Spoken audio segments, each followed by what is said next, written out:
Okay, should be good to go.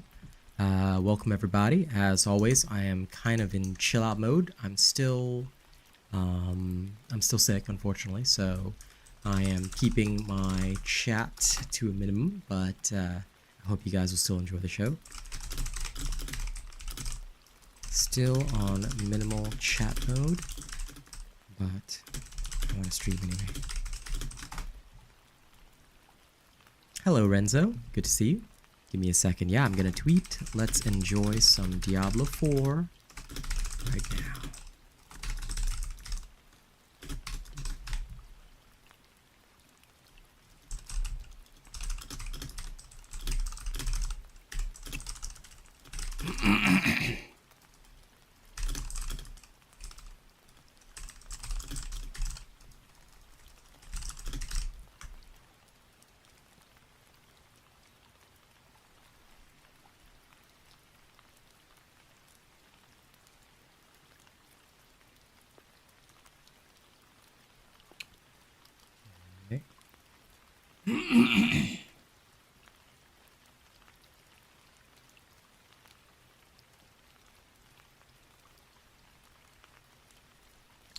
I'm doing okay, but I just need...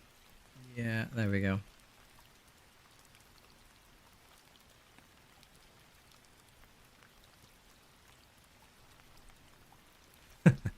Well, I tend to stream around the same time every day. So welcome everybody, but don't worry. You can still watch my older streams. That way I can just chill out and not chat. Okay. So I'm still sick as dog, but you know it. I'm never gonna stay away from streaming for too long. Oh, I've got stuff in my inventory. Well, bugger. Let me get rid of that.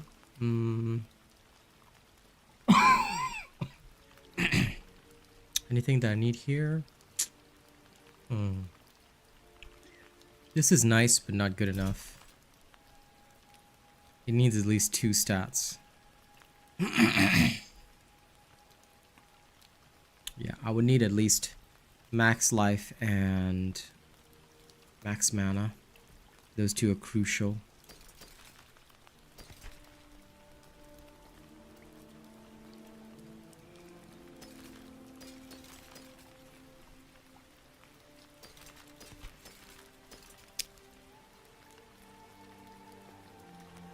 Okay, yeah, I'm just gonna dump these.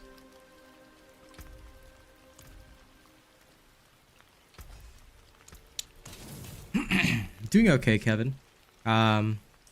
Surviving somehow.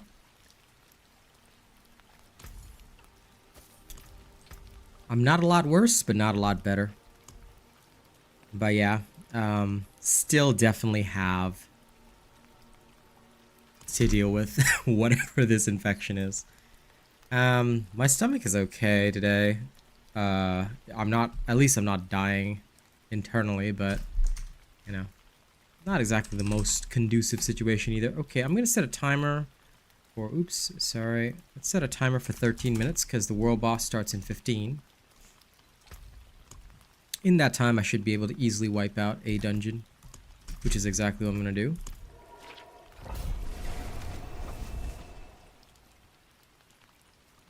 Yeah, if you want to go for more offense, you can go Raiment of the Infinite. I tested it out, but quite frankly, I prefer just running DR because I just don't need the additional offense. But yeah, if you want to roll it, roll it.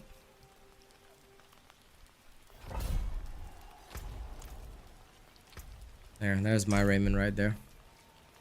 You can use it for more offense, but I just find that it's pretty much not necessary.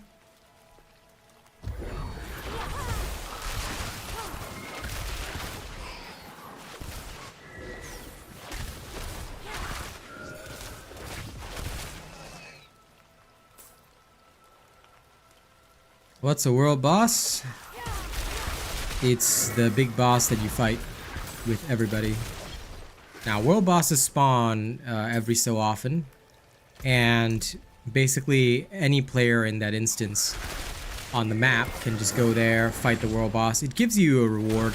However, they're not like super rewarding outside of World Tier 4. So you do them as part of like your seasonal quest line, but most of the time you fight them in World Tier 4 for the loot. Chances at good uniques, things like that. That's all they're for, really.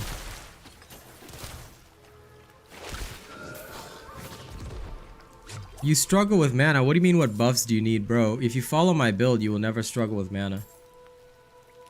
It's not my throat bothering me, Mad Cats. I was sick with the flu, dude. Did you not? Bro, you gotta keep up with my news posts, man. For those of you that don't know what happens around me, right? You can actually either follow me on Twitter or just check YouTube community posts. Because I post in both locations if anything serious happens. That's why I wasn't streaming for 2 days, dude. I was quite sick.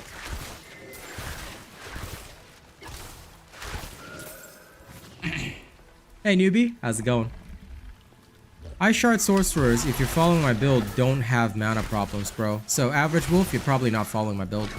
If you're playing my build perfectly and you're following it exactly, you should have no issues. I never have mana issues.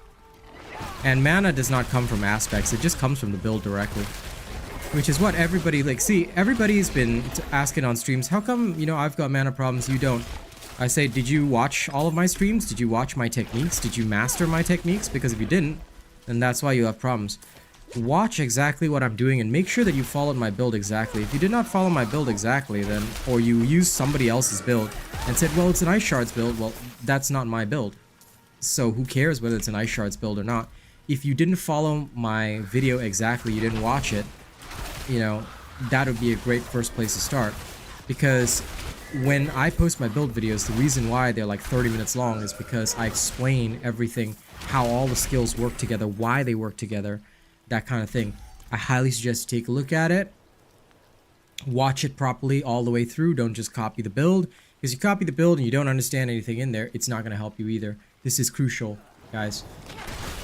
Like, if you want low quality shit, there are dozens of other websites. I don't need to name them. Y'all know what they are. Y'all can go there for bad builds that'll just, you know, be trash for you. But you want the real shit, pay attention to not only my videos, but when you're watching on stream, watch exactly what I'm doing. Alright? Watch exactly what I'm doing. See how I play.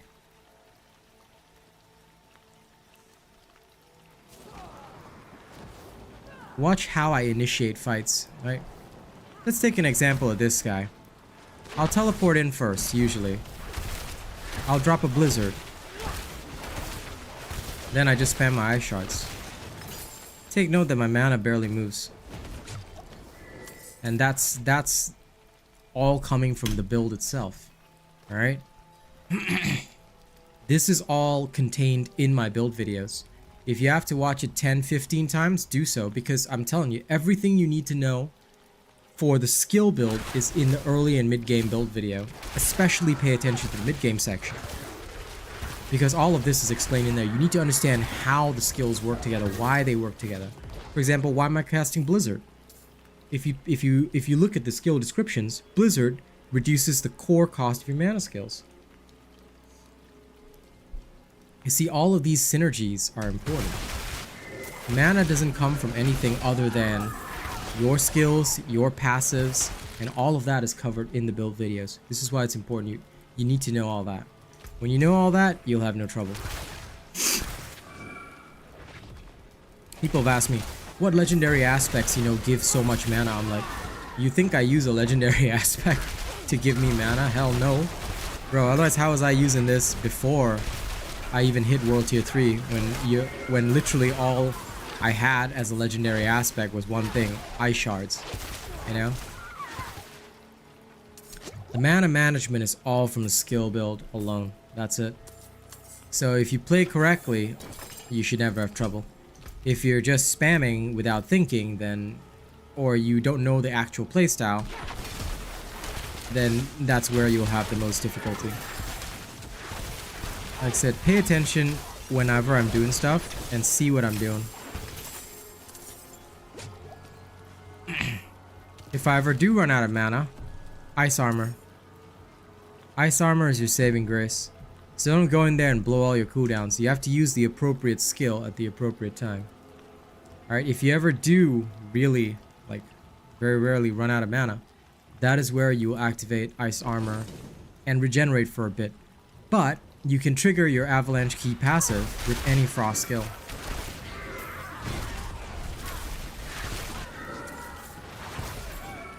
Okay, so now that you understand the basics, watch, observe.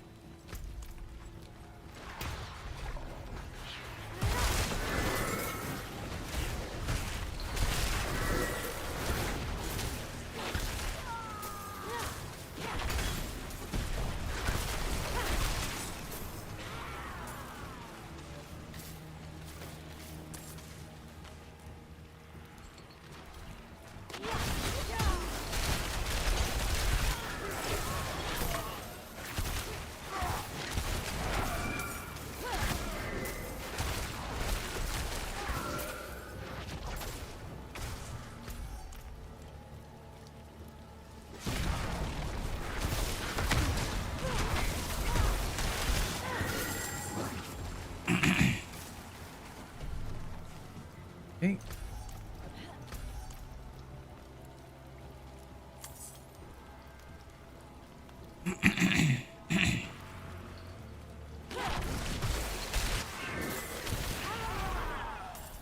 Take note, you can pretty much kill things with your defensive skill alone. So don't waste ammo, you know? I know it regenerates, but don't waste ammo. When it is unnecessary to do so, you don't need to even fire a shot. So knowledge of not only your build, your character, but also what do your abilities do? All this will come together and allow you to save mana, as well as completely decimate your opponents. Yeah.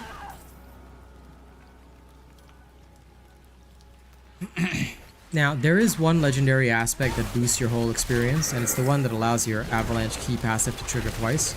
This is a drop only, as far as I remember, but it's fairly easy to find. I've got like 6 copies of that aspect, so just make sure you do your Helltide, so you'll get that aspect pretty easy. And once you have that, your mana management will be a little better than before if you're really having trouble, but I'm pretty sure like that's the only remotely mana-based aspect that you have, and even then, I technically use it for the offensive power, because don't forget that when you have the free cast also does 40% more damage, so that's what you really want it for. Because double casting Enhanced Ice Shards is pretty amazing. Not gonna lie. Or double casting Enhanced Blizzard. I freaking love that. You see that? I did not cast anything other than just the Frost Nova.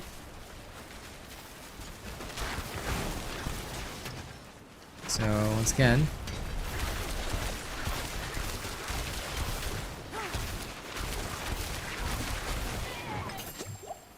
yep.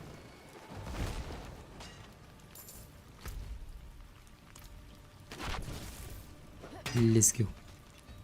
Now we have all the bloodstones. Let's murder the boss. Oh crap, I wasted XP. Shit. Just drink this. Damn it. Gotta take my potion. I knew I forgot something.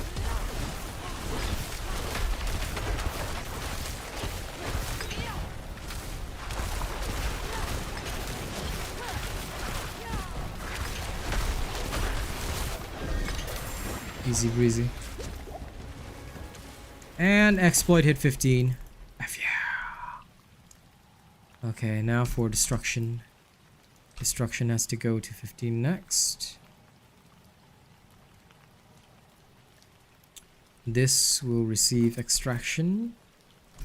Let's head back to town.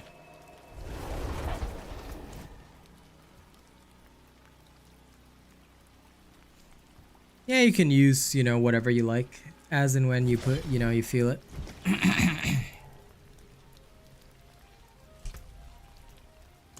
Do whatever you want, adjust whatever you want as needed.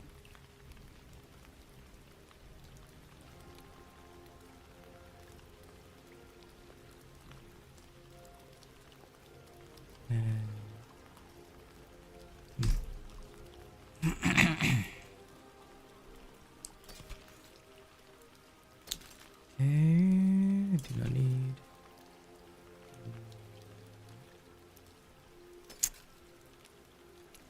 Those affixes are terrible.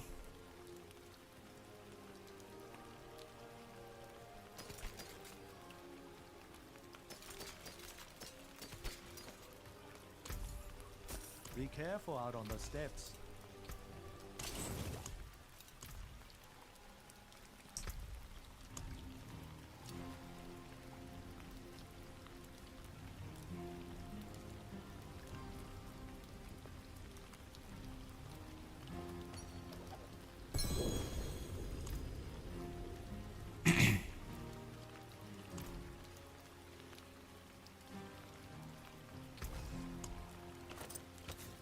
Let me grab that.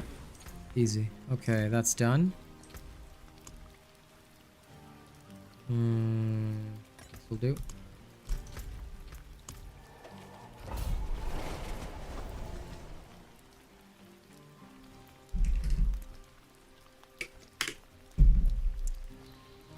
Alright.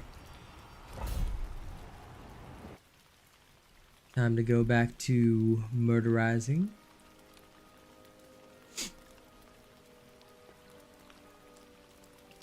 So welcome all you twisted souls. Let's go level up at high speed. Oh. Perfect. That's my timer, by the way. I'm heading to world boss now. So a world boss will be located somewhere on the map. And all you gotta do is teleport to it, and then you just ride over. And it'll spawn on the map, you kill it together with whoever shows up to the fight.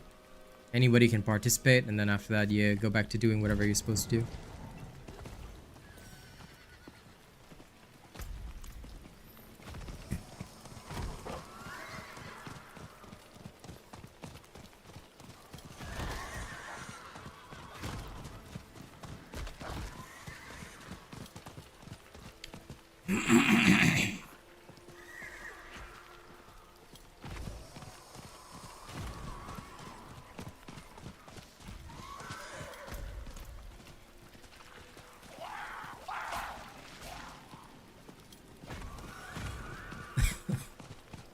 Excuse me.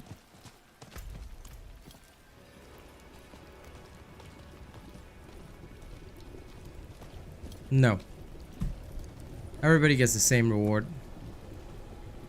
Greetings. That's why some people, like, their friends will just bring them along and carry them. But honestly, world boss fights don't last long because most players, if they're good, they're running a very overpowered setup. Do not go any further. I apologize. Lol, you're fine, newbie. Greetings. Thankfully, I only put one timer on during stream once, and it's usually just for There are this so many ways world I boss. can kill you. You are courting pain and death.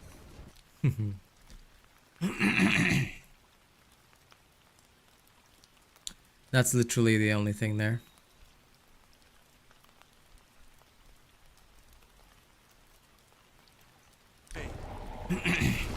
So yeah, Shava spawns.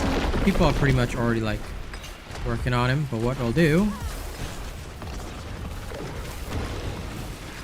is I'll just start spamming. You see he's already like down to half health. Because if everybody's running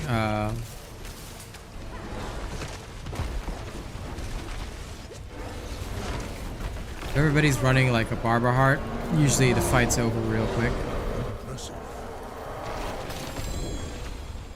So that's it.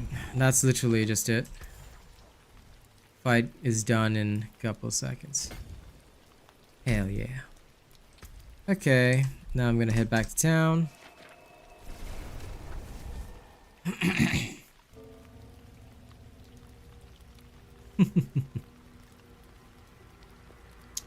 I'll think about it, newbie. I'll think about it. I will consider it.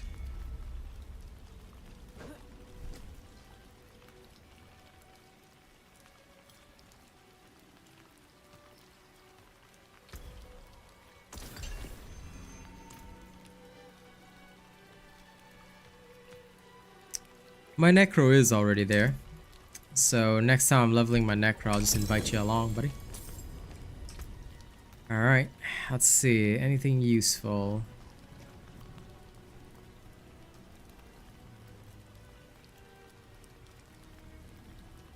This is not very helpful, unfortunately.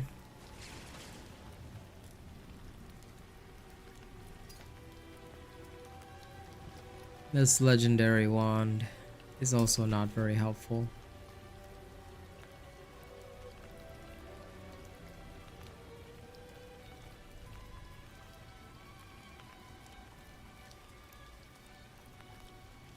These boots ain't no Esu's heirloom. Okay, I'll put that one legendary ring away just in case. And then the rest I will utilize.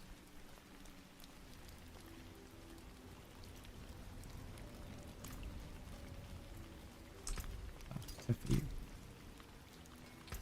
Although these are really nice, it's not good enough. It needs to be of a much... I need better affixes on it.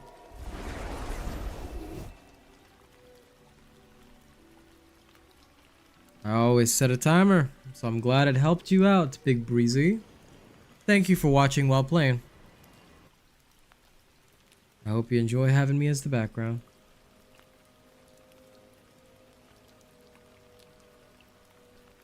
Sure. Not a worry, newbie. You do your thing. Because once I'm in World Tier 4, that's usually when I'll play with my top supporters. So you're always welcome, buddy. Hey, Cheshire. How you doing?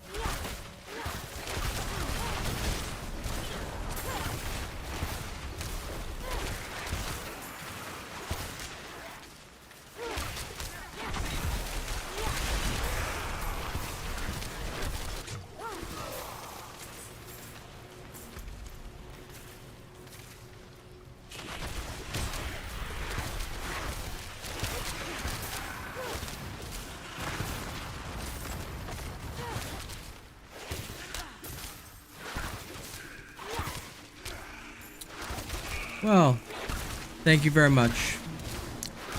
It's okay. I think I can accept being the bear Diablo streamer around. Appreciate you, buddy. Okay. Let me go in. Now, for those of you interested in Sorcerer gameplay, pay close attention. Always pay close attention to my skill rotation. Watch how I initiate fights, watch what I'm doing in fights. All of this will help you, you know, improve your own playstyle.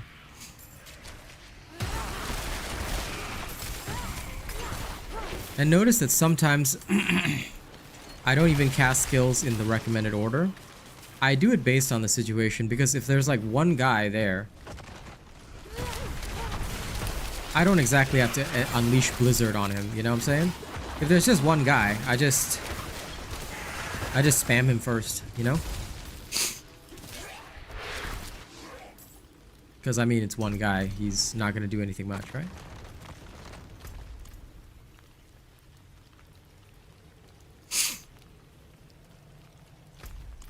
Okay, let's keep going.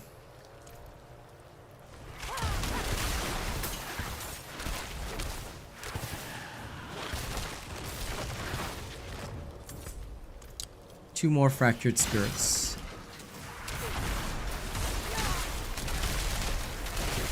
Now you gotta go for the damage aura for people first, okay? They're the most dangerous. Never panic. Don't spam all your cooldowns at once, alright? You'll be alright. But you do have to be aware that, you know, taking proper account of your skills, your attacks, you gotta manage your cooldowns really well. That's I would say the only thing that requires more brain work compared to the Necro that the Sorcerer does is the fact that Sorcerer manages cooldowns. The Necro doesn't even care because Necro doesn't have cooldowns. At least not this season thanks to the auto corpse skill, but Sorcerer doesn't exactly have that, so you still have cooldowns to deal with. But For the most part, cooldowns are not difficult to manage once you get used to them. It becomes almost like muscle memory. Alright. Where you can, one thing which people always miss is the fact that I'm always weaving basic attacks in between. Always do so because, number one, you gotta get used to this for other characters anyway, since aspect of might is a thing, and is very common for pretty much any good build. So once you're used to that, and you're always weaving in basic attacks, you always have good damage reduction. Position yourself well, and then strike. Move and shoot, move and shoot.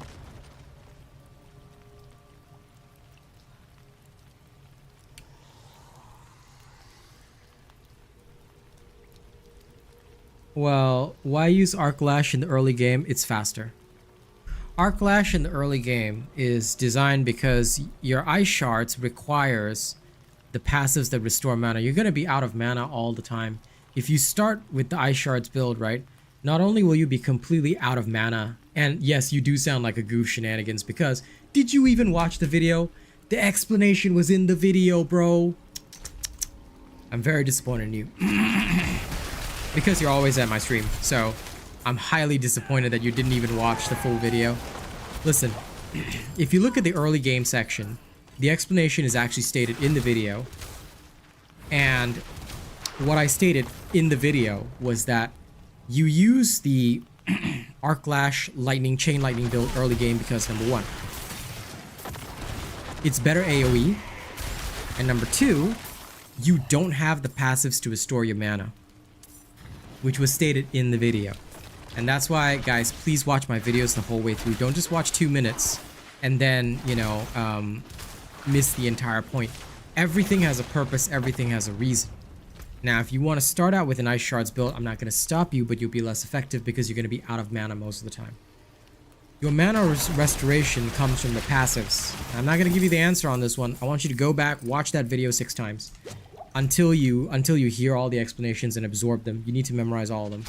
Because if you don't know which passives are granting you mana, which passives take care of you, which passives do what, then you will never be able to upgrade yourself as a sorcerer.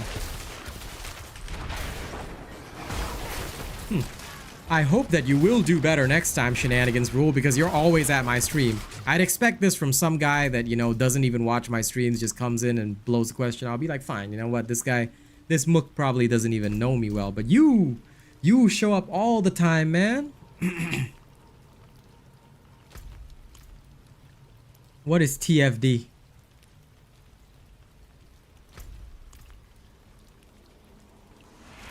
I don't even know what you're talking about, Cheshire.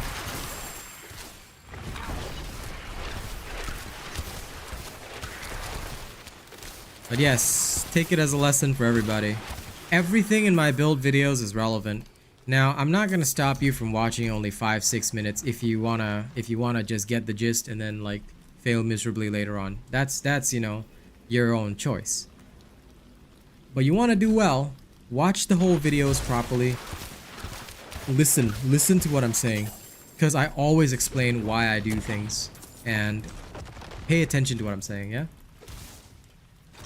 Oh, the first Descendant. It's not coming out anytime soon.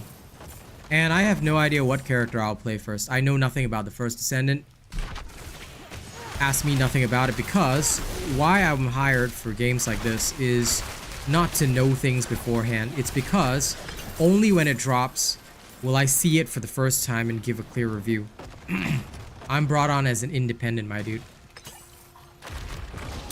So in keeping with that, I have never experienced anything about it. I have not touched anything about it. What I am like bringing to the table is that when the game goes into closed beta, which when it goes into the closed beta, which I've been invited for, I was thinking whether it's an open or closed, but it is a closed. Once that opens, then I'll be providing a independent review as somebody who's never touched the series before, and in comparison to the other series that I've played, how does it rank up, how does it stand up? So asking me any questions about that right now, pointless, because I am not accessing any of the media. I'm going to be giving a completely independent review on the day that it drops. Of course, as a partner, but as an independent partner. In fact, this is the same reason why most game companies actually hire me, because I'm not, shall we put it, I'm not a fanboy. I'm not a simp. I will only deliver accurate content. So pretty much across the board, same thing that most companies will usually ask me for, because they know that I'm not going to bullshit them, and they know that if something is bad, I bring that perspective from, you know, my multiple deals to that table. I'll say like, okay, so I know that this other game has this, XYZ. Maybe your game could implement XYZ. Here's how I think you can do it. You know, give it a try. Or if not, then what's the reasons? You know, and then I try to communicate that with my audience. Yeah. So I would say wait until the closed beta in... Now, it was scheduled for August, but it's been moved to September. That much I can share with you. Their Twitter has posted about it. So wait till September. You'll see me play it live for the first time. No background knowledge, nothing like that. I'm gonna judge it as somebody who's just coming in completely fresh, you know? And how does it feel, you know? How does it describe its story? Do we get a chance to relate to the characters? See, this is one thing that Exo Primal... Now, keep in mind, I wasn't hired for Exo Primal. But Exo Primal, I'm using as a good example because as somebody who totally heard nothing about it and who only played it because a palo of mine said, hey, play this for a little bit. You know, I said, it's on Game Pass, it's free, let's try it out. And I heard a lot of buzz about it on social media. Although concurrent player base is not really encouraging. Exo Primal, it drew me in with its unique story that it's like, it's not based on an established IP. And because of that, you know, getting its own storyline going was probably not easy, but it did that quite well.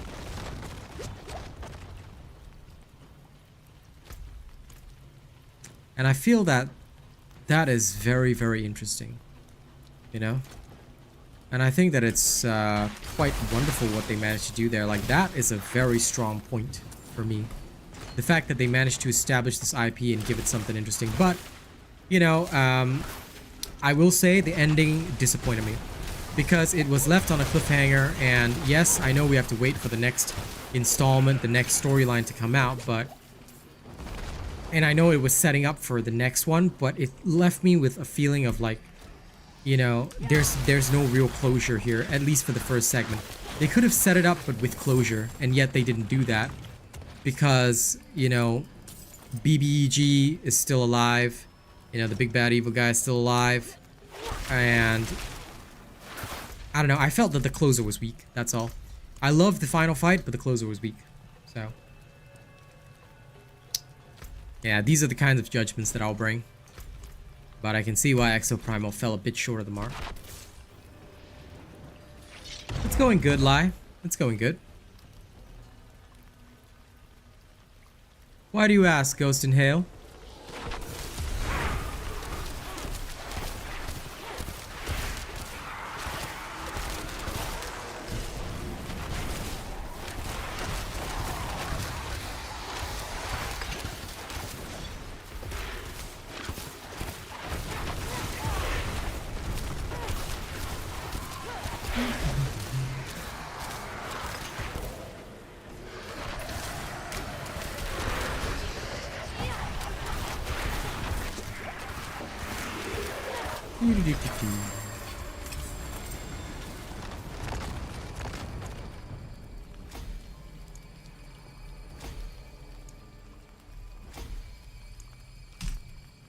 There we are.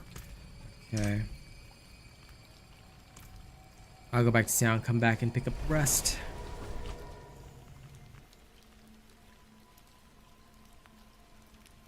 Oh, and those of you who haven't liked or shared yet, please do.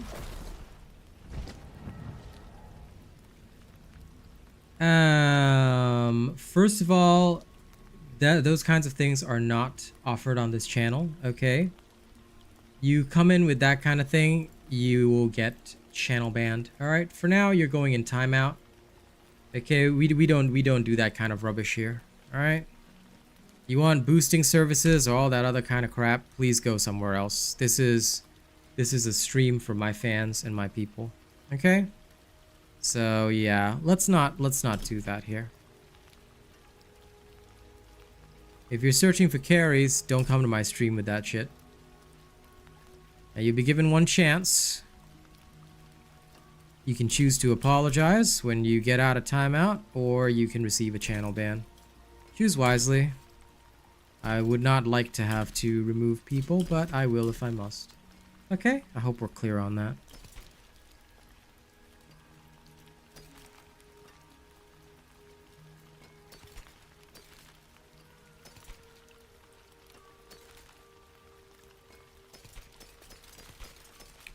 Seems the trolls are starting early today.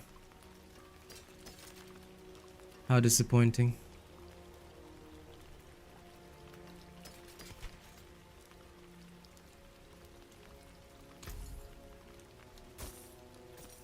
Enjoy the swamp.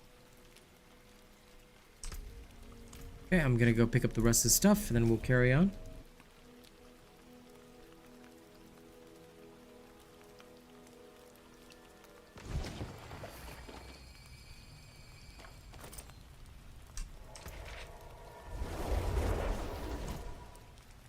Darn, if only that came. I like the max life, but I wish that came with stuff.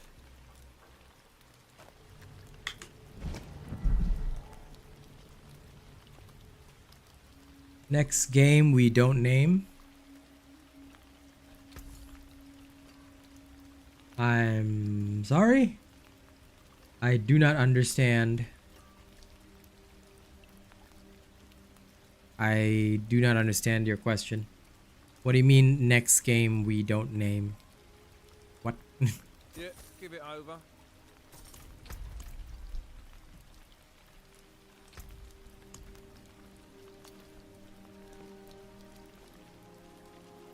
Your statement confuses me.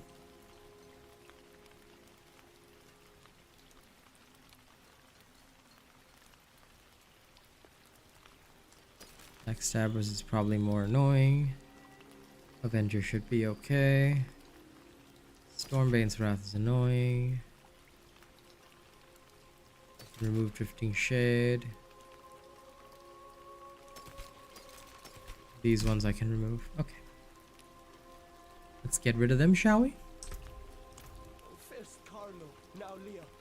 There's something out there killing us and You want work done? Let's get started.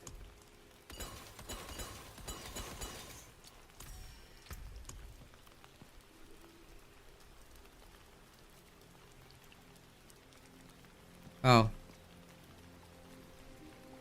But why are you... Yeah, that's what I'm thinking about. Like, why are you even mentioning it? That, like, the unnamed game is not even a topic of conversation. So that's why I don't understand the context of your question. You know which game. There's only one game that is not named, so...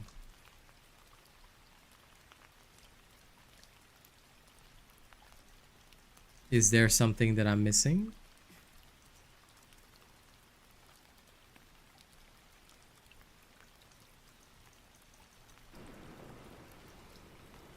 Also, guys, I see several of you haven't liked the stream yet. If you enjoy my content, it's free. Hit the like button, please.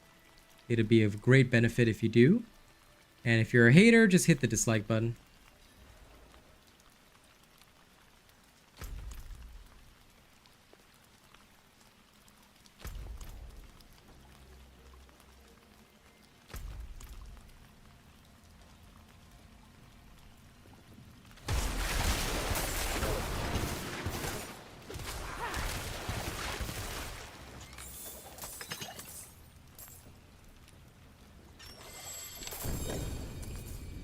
Yeah. Ancestral boots. Is it oh, it's penitent greaves. Ugh, nobody cares about these. Well, I'm chucking them in the bin. I thought it was Esus for a second. What a shame. What a shame.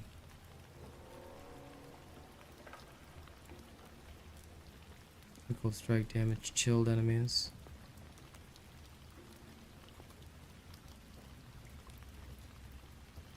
Oh, it's lightning critical strike. Wow. Okay, that's trash.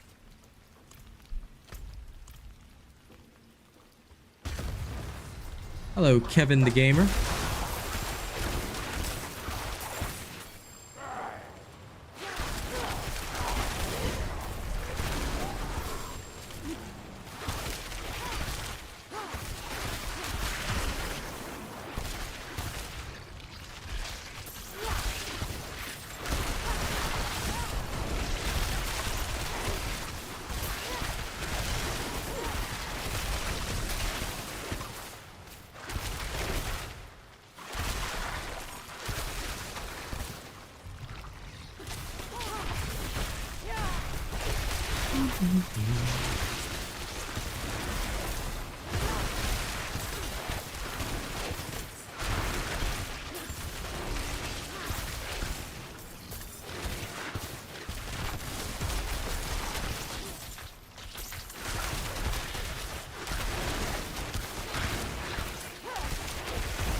I hate how the treasure chest box literally counts as an object, so you can't move through it and you just get stuck sometimes. So annoying.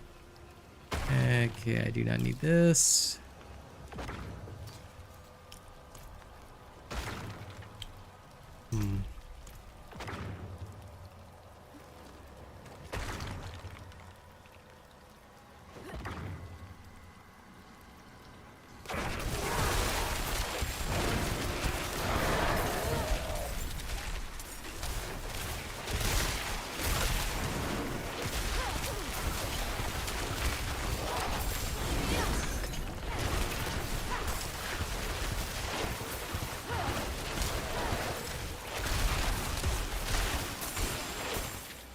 Easy.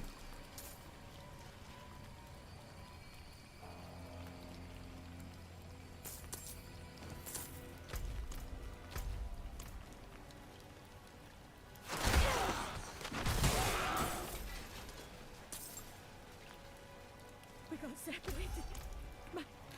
My friends were cut down. I won't last on my own. No good.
Thank you, Wanderer. Without you. Okay, let's grab these. And then this is now maxed out. Please. Okay, good.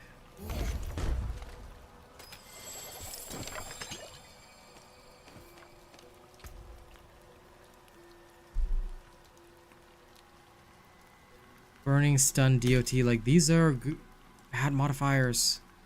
I need something way better than that. Oh well.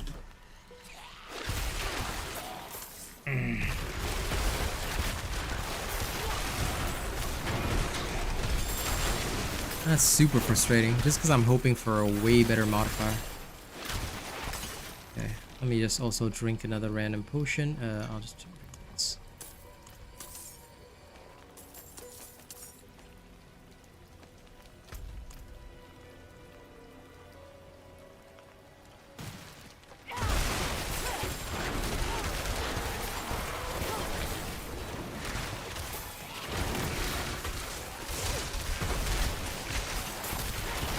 Have to put a bit love to my Sorc. Okay. Yeah, no problem. See you later.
Okay, let's have a look-see at this.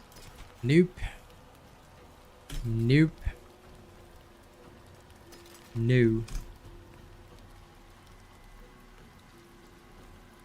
The early mid-game build, if you've switched to the Frost, I believe, didn't you ask this question yesterday, Julio? As I mentioned, it's your passives, so you gotta pay attention to what I'm doing. I actually described this yesterday on stream when you asked. Hey, Nerf Champ. The passive skills in the build, take note, your passive skills regenerate your mana for you. So are you properly managing your skills? Okay, because I remember somebody that was also called Julio probably asked this yesterday. A lot of people always ask this one question, but what I always tell them is pay attention to what I'm doing in the stream and watch closely, because if you've copied the build exactly, your mana should be fine. Why? Now, of course, I'm at a later stage in the game where it's a bit easier because I've got my Barber Heart and all that kind of things, but if you pay attention to what I'm doing, right, you'll notice that I use certain skills in rotation, right? Teleport in, freeze, I do my Blizzard first. Why?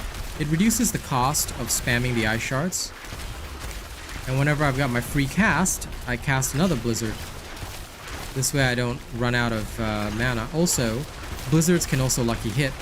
This will also restore your mana. So you need to be using all your skills together in order to get the best out of this kind of build. And this is all that's described in the video. So if you are not feeling the same effect, I would suggest studying the video a bit more in depth, especially pay attention to the mid-game section, because all of this that I'm showing you right now is actually described in there. Your mana regeneration comes from management of your skills. If you're not properly managing your cooldowns, if you're not properly managing how you trigger your skills, and if you don't watch the streams, I always encourage people, watch the streams, see what I do, alright? Because you should be able to easily manage your mana so long as you are, applying skills correctly. If you don't apply the skills correctly, then, well, there's nothing much anyone can do. Because you have to understand, your mana management is all coming from your passives in the build. And it is absolutely crucial that you correctly manage your passives. Alright? So that is the best advice that I can honestly give you right now. Because that is all that I do. The reason why my mana management is good is not because of some aspects or anything like that. No, I'm just carefully managing what I'm doing with, my skills at any one point in time, because mana comes entirely from your skills and passives. That's it. Oh, right, I have to get rid of the Penitent Greaves too. It's 1:15 at night, I see. Father bless. What do you need? Come back if you need work. Good deal. Having a late night today then, eh? Alright. On to the next. Let's take a look at all the sigils.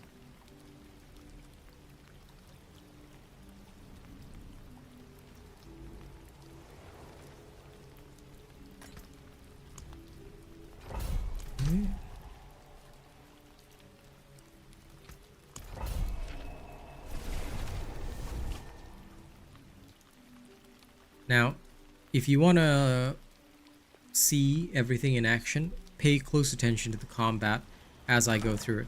I don't know why everybody seems to ask about mana management, because 95% of the time the problem is that they haven't watched any of my streams, and that's why it's crucial that you guys pay attention whenever I'm playing Sorcerer and you see exactly what I do. Okay, I'll walk you through it once, but after that, observe and see with your own two eyes, because you need to get used to the skill rotation. You need to get used to it. In this situation, lots of enemies around me, right? Just by pressing the Frost Nova button, now, assuming you're following my enchantments and everything, you will literally auto-attack them and they'll die. So I didn't even have to do any combat in there, right? So when I get into a combat situation, most of the time, if it's not a group with an elite, I don't cast Blizzard, because there's no need. They'll usually just die off, especially if you've got the Barber Heart. But I don't even need to cast skill if I have my Frost Nova ready. As you can see, just press Frost Nova and it's over. So most fights are initiated in this way. However, the proper skill rotation is what I did just there. Teleport or Frost Nova, I mean, whichever one. However you want to structure your skills is up to you. But if I see multiple elites, I'll usually put down a Blizzard first. Alright, my Frost Nova frees them. And I'm doing this at high speed, but then after that I'll spam my Ice Shards. That way they take all maximum damage and they die off quickly. You don't want to be taking too long with most fights, because then you'll die. Alright. Frost Nova, then Ice Shards come. If I see multiple elites, I turn on my Ice Shield, my Ice Armor. I use Teleport whenever needed to get out of sticky situations. Alright. In that case, I teleported, but I got stunned by the Revenant, so the poison killed me. This can happen sometimes, okay, in which case you have to be careful. This is why if you do use, remember, you can put Unstoppable on your Ice Shield, but I usually only do that when I have a good helmet. I haven't upgraded my helmet yet. But when you do, and you put Unstoppable on Ice Shield, you have two Unstoppables. If you really need it, you can put it elsewhere as well.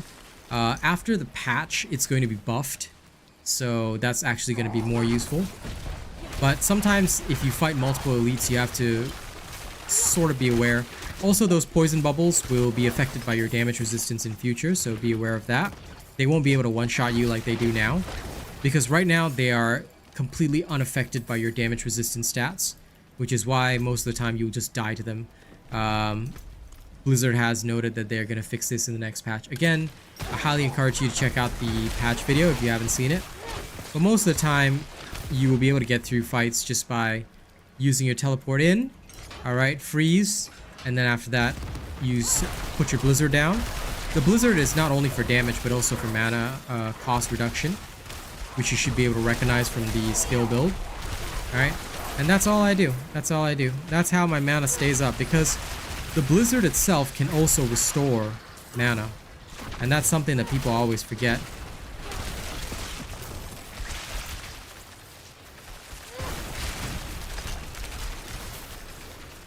Okay.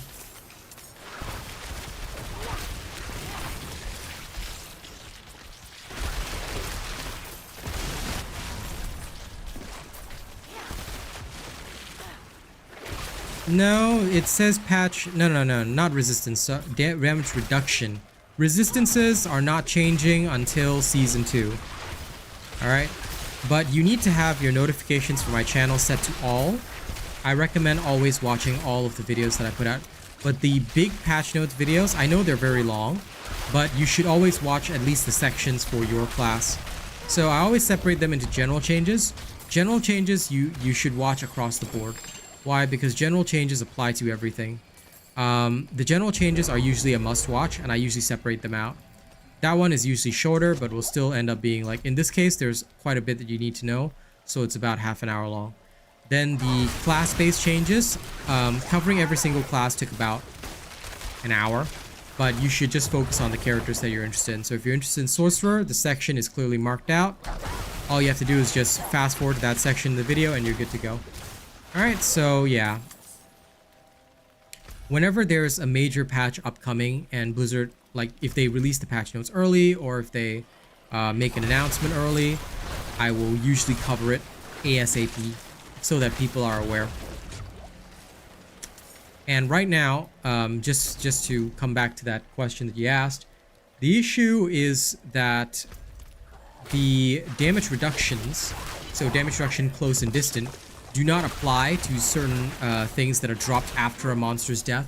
So the fire, you see those fire waves and stuff like that?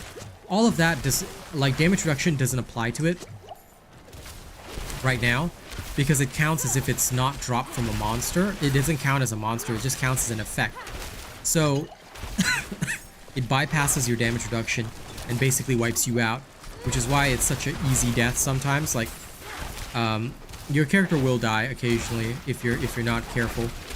All right, and this is why, like, hardcore characters, they tend to play a bit more safely than a softcore character would, because softcore characters doesn't matter if you die. Ah, fair enough. If it's a time constraint, I understand. But if you get, like, thankfully the patch doesn't drop for about another 4 or 5 days. I can't. Oh shit! I don't even know the date today. Sorry, I don't pay attention to today's date. But it drops on the 8th of August for Americans, so that should be quite a while away. It'll be 9th of August for me. But yeah, it's not so soon, so you still have time to catch up, and you can even watch it after the patch drops. But I highly do encourage that if you have the time and you want to just keep up with the changes, it's very good to just watch the appropriate sections, although it may take roughly an hour.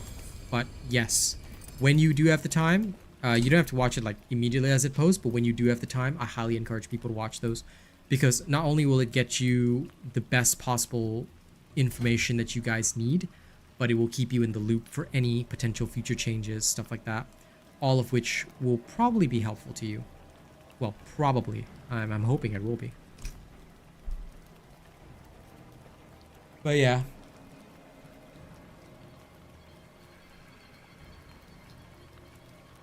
Yeah, no problem.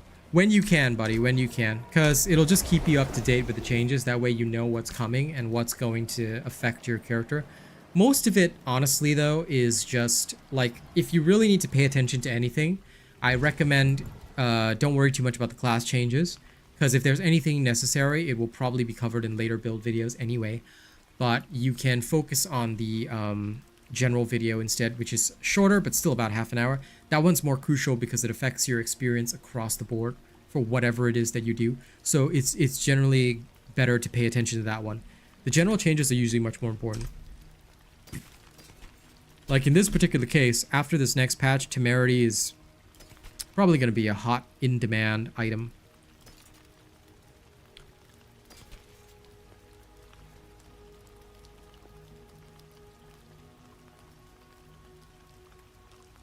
If anybody has trouble, right, with mana, you can use something like the Prodigy aspect. Lamau. My mouth could not pronounce that for a while. But yes, this one, whenever you use a cooldown, will restore mana. If you're really desperate, you can run that. But to be honest, I find that it's such a crutch and it doesn't help you in the long term. Usually it just results in you relying on it and having less damage. So that's why I don't even use it in my own work, because it's quite bad.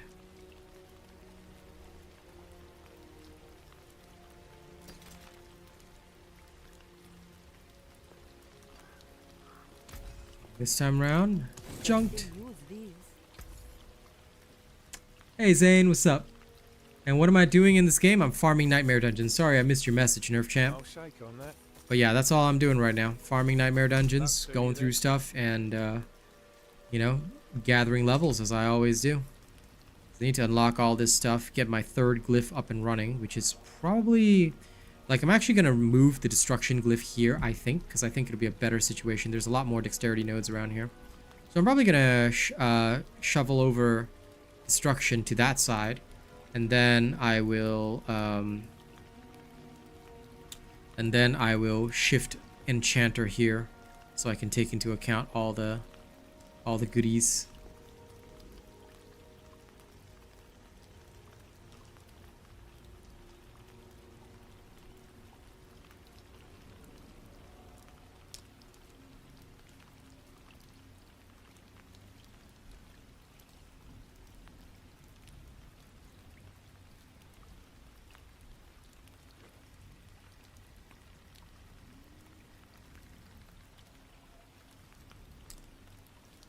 Let me remember.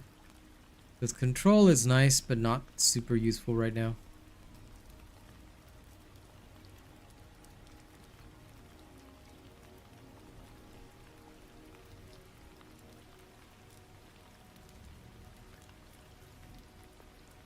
Ah, yes, and I also want Flame Feeder. This is also another good one. That'll be my 4th one. Now I remember.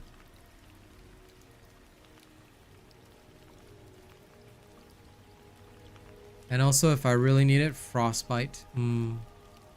That's a good one to have.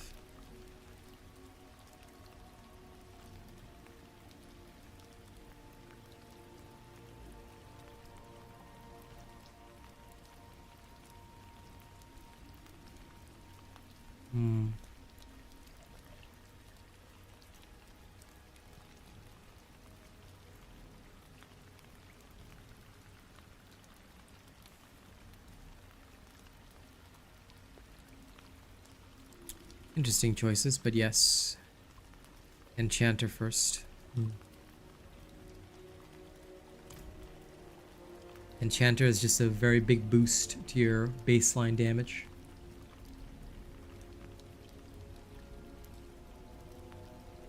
Nay, nice job, man. Oh? You've never seen Diablo 4? Interesting.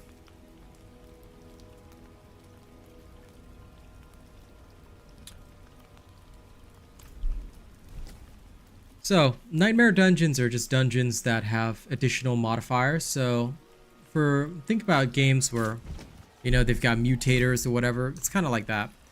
You play these Nightmare Dungeons so that you can advance glyphs, gain more power. Basically, they're one of the best ways to get XP and gear in this game. That's a simple explanation. It's a great way of powering up your character.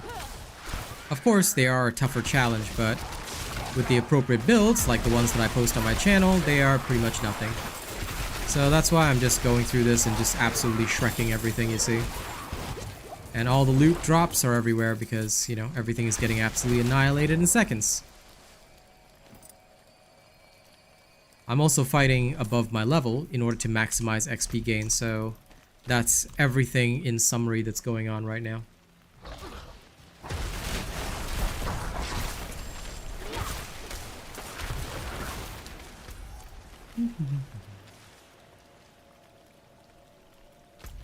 But yes, how is your insomnia tonight, Mr. Zane? I hope it is not too bad, huh? Mr. Hero Man who decides to take over the entire, like, top tier listing on the pages. Ah, Jesus. I'm still reeling from that yesterday. Me and Kaz both thank you, by the way. You and Mike were awesome yesterday. Okay, let me get rid of this blood boil.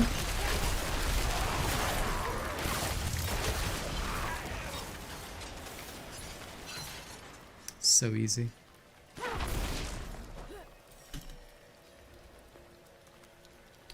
Now where, oh where, is my target? There you are.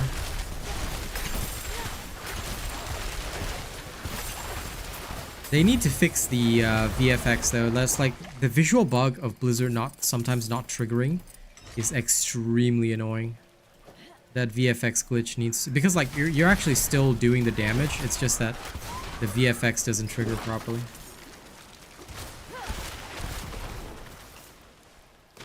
Oh man, dude. I'm just worried about you because, you know, sometimes it just leads to this collapse.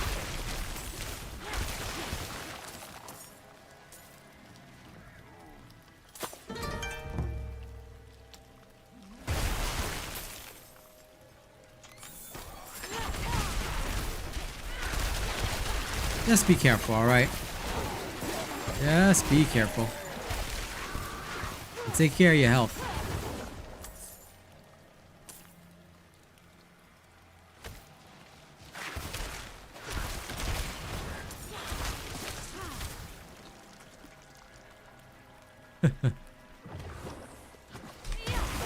That does kind of happen. So, like, I hate the visual glitches the most because it is... listen. We all paid for this game, but like, we paid for full VFX, you know? How dare they, like, make it so that my Blizzard doesn't fully trigger, you know? How dare Blizzard Entertainment not trigger my Blizzard properly? Yeah, it's like they're shaming themselves out here. Like, I'm glad everything else always triggers, but it's so uncool sometimes. You see like this ice circle on the ground. And then, yeah, that's your Blizzard right there.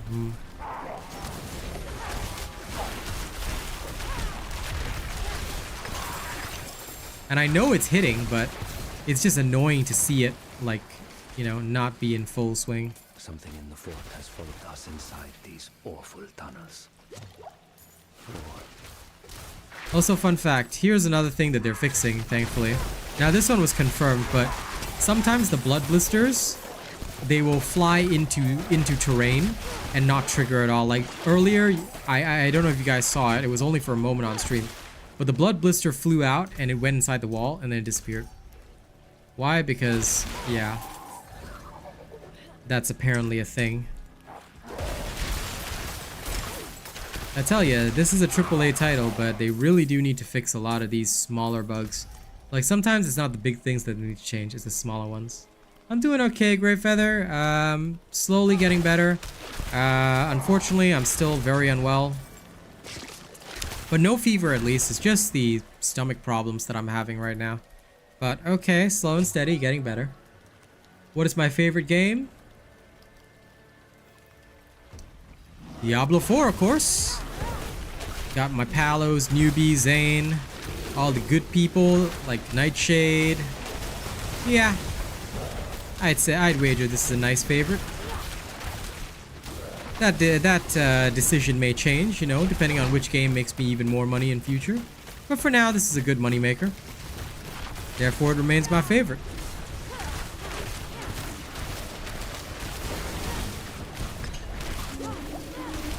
I sometimes love breaking these bosses, but Jesus Christ, I hate it when they go into the walls. That's another thing they gotta fix. Like, why does the boss wander into the walls? That's so weird.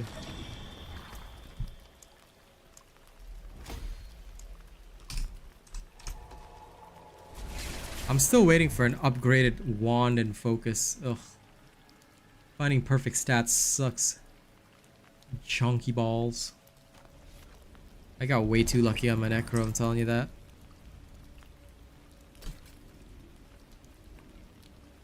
Cooldown reduction.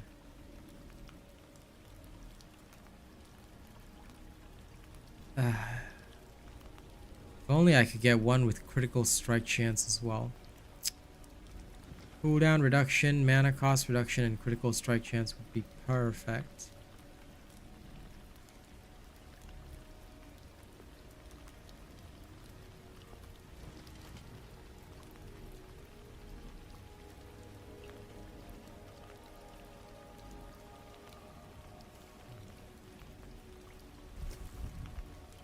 This does have kind of maxed out cooldowns though.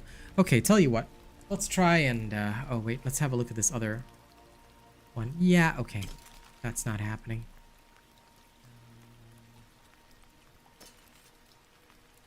Let me remove some of the rest, because obviously they are terrible, and we do not need them. Well, thank you very much, my friend. I cannot do anything for you right now, but I will in future. Palo. But listen, you should just be getting rest, buddy. You already gave me more than enough yesterday. What you should focus on is relaxing, getting rest. Rest your sweet and weary head, my friend. Okay, let me just dump all this first. Okay, that's done. Now, let's go try and do something weird. First, we'll come over here. Celebrate the first super chat by Zane Oakland. How do I celebrate it? Like, there's this new icon that says I can celebrate it. How do I celebrate it? Is there a way I can... LOL, it replaced my pinned message.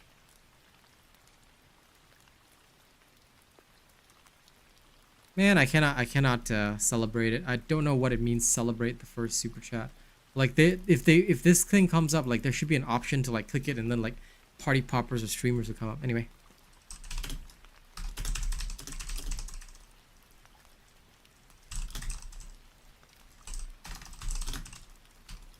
Hey, it replaced my message with Nerf Champ's message.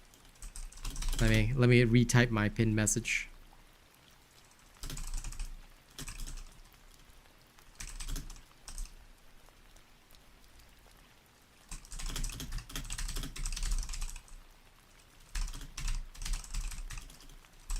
But how you doing, Rhythm? I hope you're doing good today. Now, doot. I always have to type something after I post a message. I don't know why my YouTube works different, but there, now my pinned message is back. Yeah, YouTube takes a cut of the super chats. They will take 30%. So that's why I don't mind super chats, you know, if people want to use them. But yeah, they do take a 30% cut. So if it's going to be a big amount, it's way better to just send it as a dono, but don't dono anymore. You've already donoed enough this month. I don't need anything more, my friend. I'm good. Okay, let me adjust this. We're going to take off basic skill damage, and we'll try and go for... well, I'll take that first. Mana cost reduction. I will take that. If I can, though, I'd prefer critical strike chance. Yeah, let's go with critical strike chance. Because I just don't want to lose crit strike chance.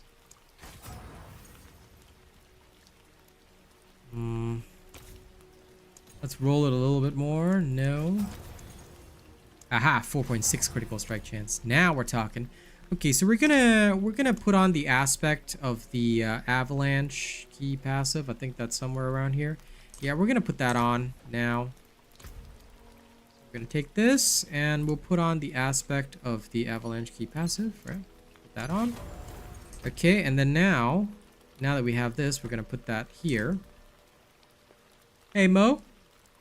I mean, I'm always on usually. Just gotta make sure you always tune in, alright, pal?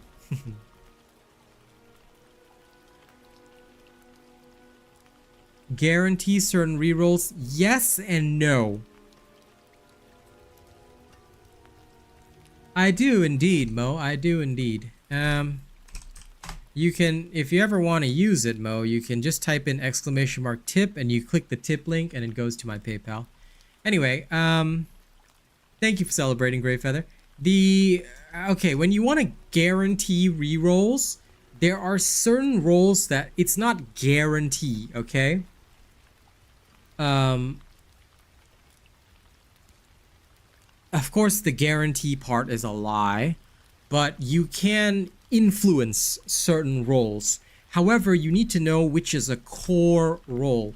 So, for example, no, I know you meant a YouTube short.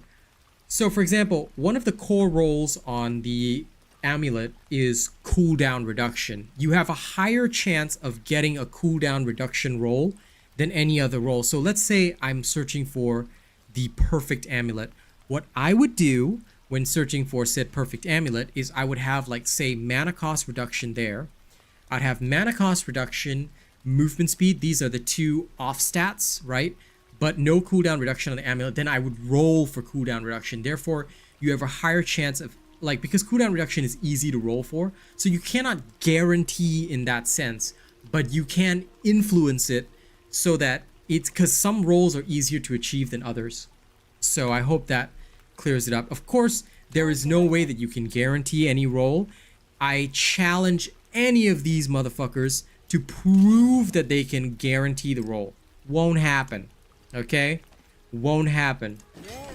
I want them to prove by doing it live on stream. If any of them can do this, I'll take my words back. Okay, I'm a fair guy.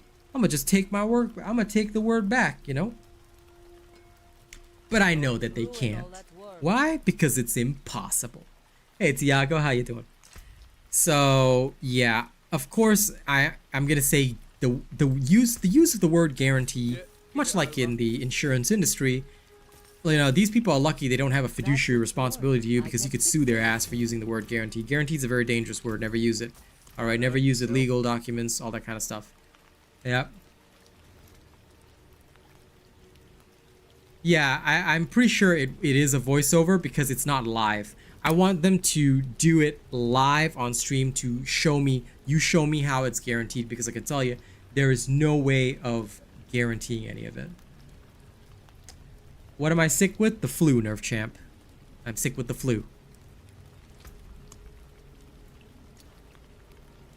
But yeah, as far as I know, in my experience, there is, because if there was a technique genuinely for guaranteeing this roll, then everybody would have every roll that they wanted, and Blizzard would just probably scrap the roll system and just say you can pick what enchantment you want. Which, hey, I wouldn't be against that. I think that that's a fantastic idea, actually. But yeah, as far as I know, you can influence the rolls because some rolls are higher than others, but you cannot guarantee a roll. For example, cooldown reduction is a higher possibility of coming up in the enchanter. Therefore, if you have an amulet with great other stats, thanks, Mo. You have received a tip. I appreciate the tip. Thank you very much for feeding my family. It is appreciated. Now, where was I? Oh, yeah. So, you can definitely get some rolls easier than others. Let me just add Mo as well. This top tipper list is really bare anyway. So now you shall be thanked in all videos. There you go. Your name is in the list. But yeah.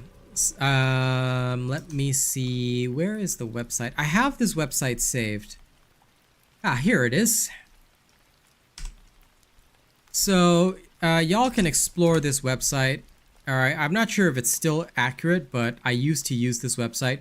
Basically what you do is you pick amulet, right? And there's an icon which shows you these affixes are prioritized when using the enchanter. You can see which ones are prioritized and have a higher chance of rolling on the item. Alright, there's a way to use this calculator, but the calculator I don't use it for the calculation purposes. I just use it to see which rolls are prioritized. Then I manually I memorize that, and then I know which one I want to roll and which one I want to get naturally. That's why I search for certain affix drops naturally. Like the ideal amulet that I want should have mana cost reduction and movement speed already rolled on it, potentially with an affix that also has like either damage or damage reduction. Then once I have those, I will attempt to roll the trash affix for cooldown reduction, therefore giving me the best possible success rate on that item.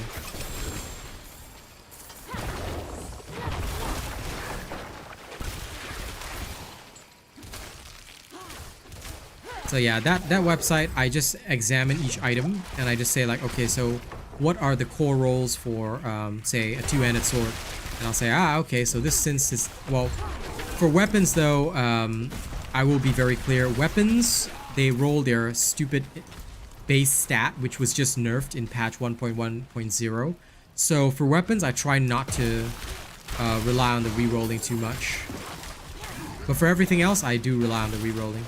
Like gloves, it's okay if they roll without crit strike chance. I can roll for crit strike chance, but I need them to have perfect like attack speed, ice shards, all that kind of stuff, and I look for that first.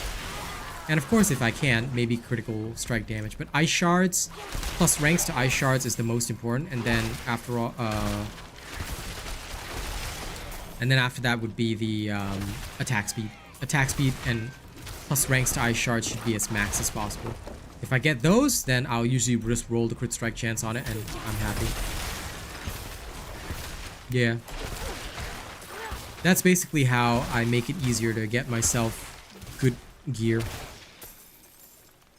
If I've got maximized rolls, then all it is just spending money at the enchanter.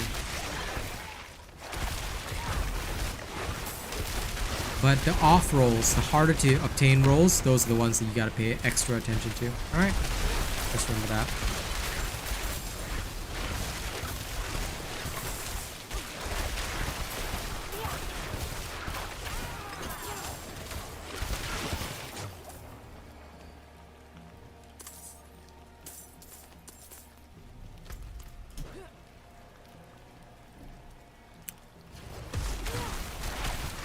Die, Eternal Warden, die!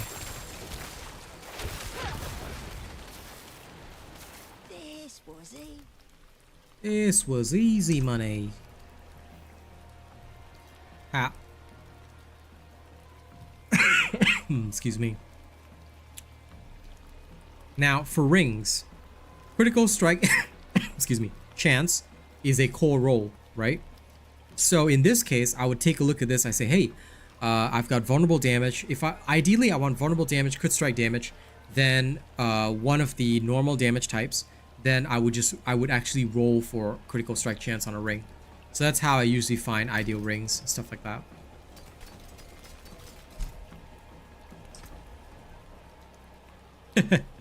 Catch you later, buddy. Catch you later. Sleep well, my friend, and thank you for all that you do for me.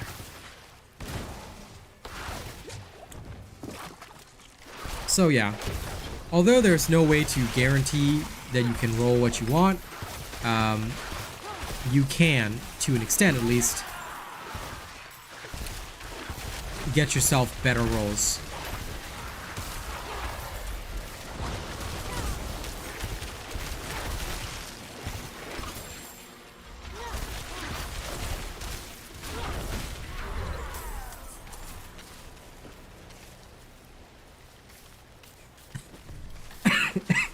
Excuse me.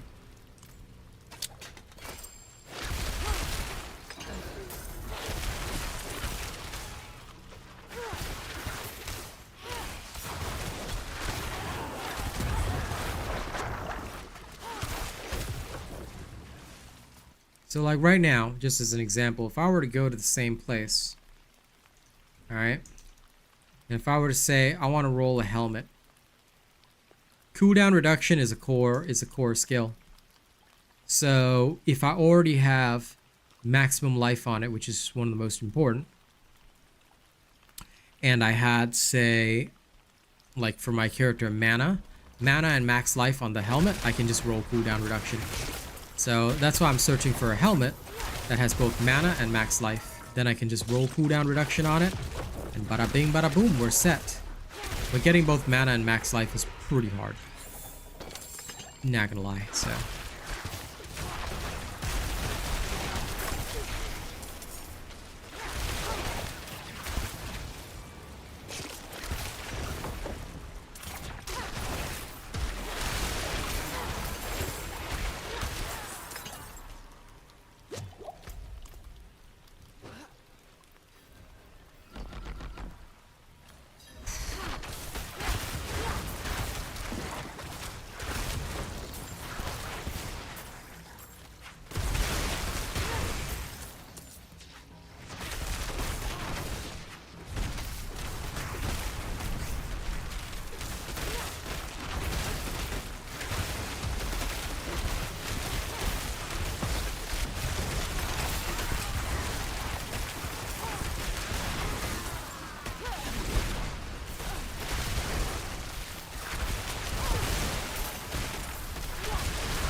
Finally, I can move out of the circle.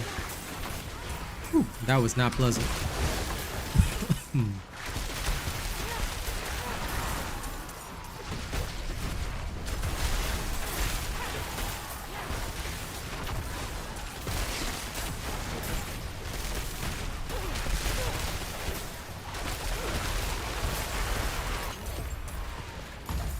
Oh, it is, my friend, it is. I never stop enjoying the mow down. Feels honestly good.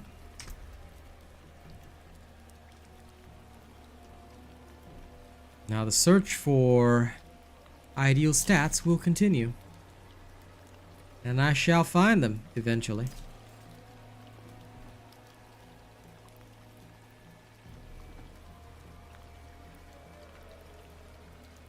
This has max life, but no max mana, so this is not good enough. As much as I want it, it's not ideal. I will find my ideal eventually. Might take some time, but we'll get there. You can't compromise on stats, unfortunately, you know?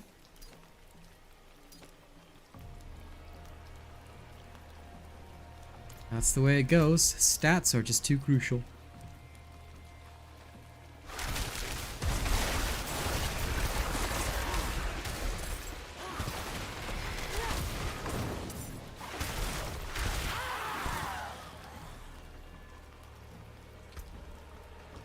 I'm gonna take my horse to the old town road. I'm gonna ride till I can't ride. To the old town road. Ride till I can't no more.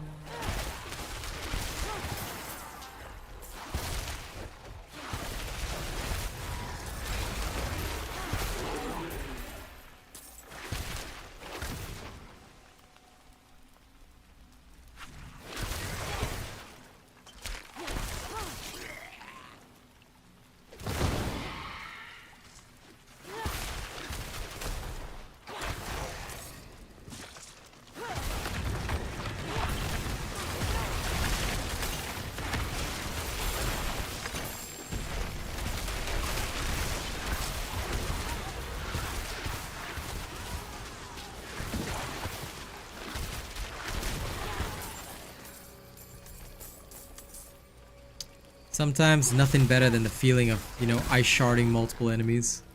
It just feels so good.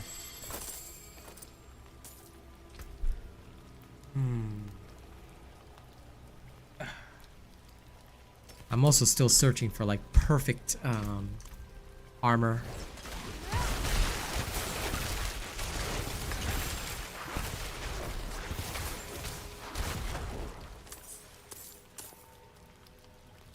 Oh. Okay, wait. That means that this is the second one. That's fine.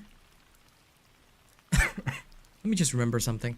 Armor, what is the core stat? Ah, that's right. Total armor is it, isn't it?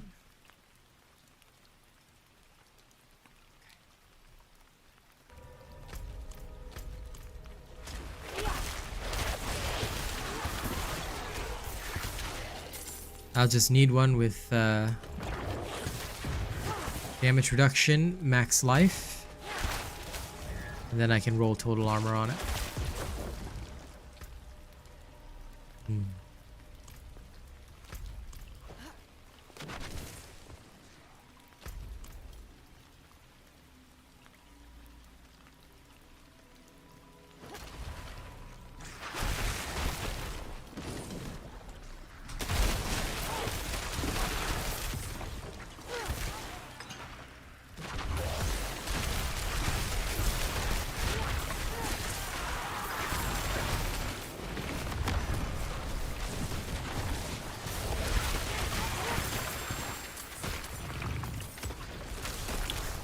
Whoa.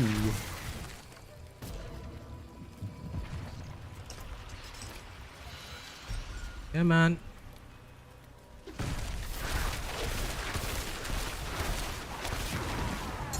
And there they go. One shot, one kill. Anything good here? Oh, it's a nice 18%.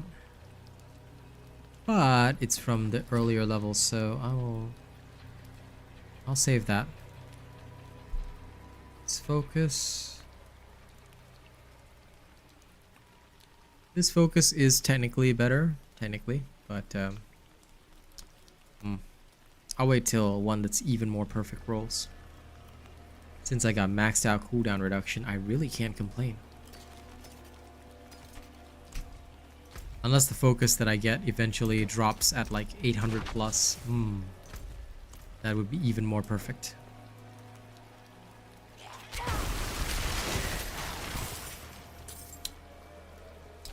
Thanks for your random statement of fact.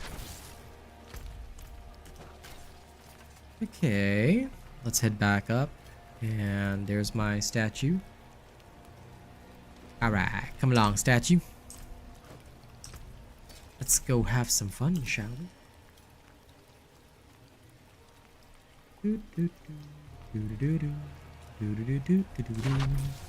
Let's go, let's go. We're almost there. Also,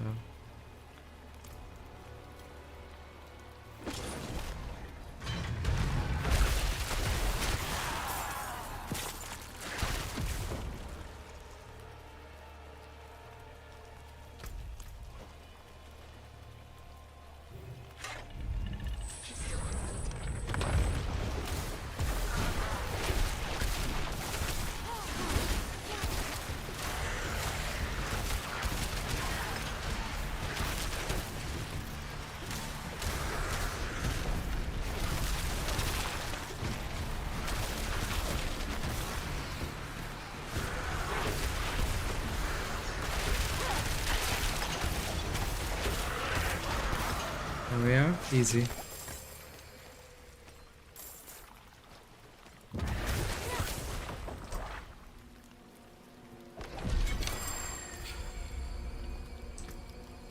Whoa. Frostburn.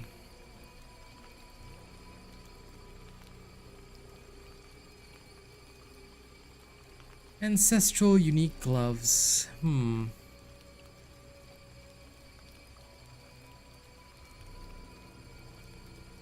know what?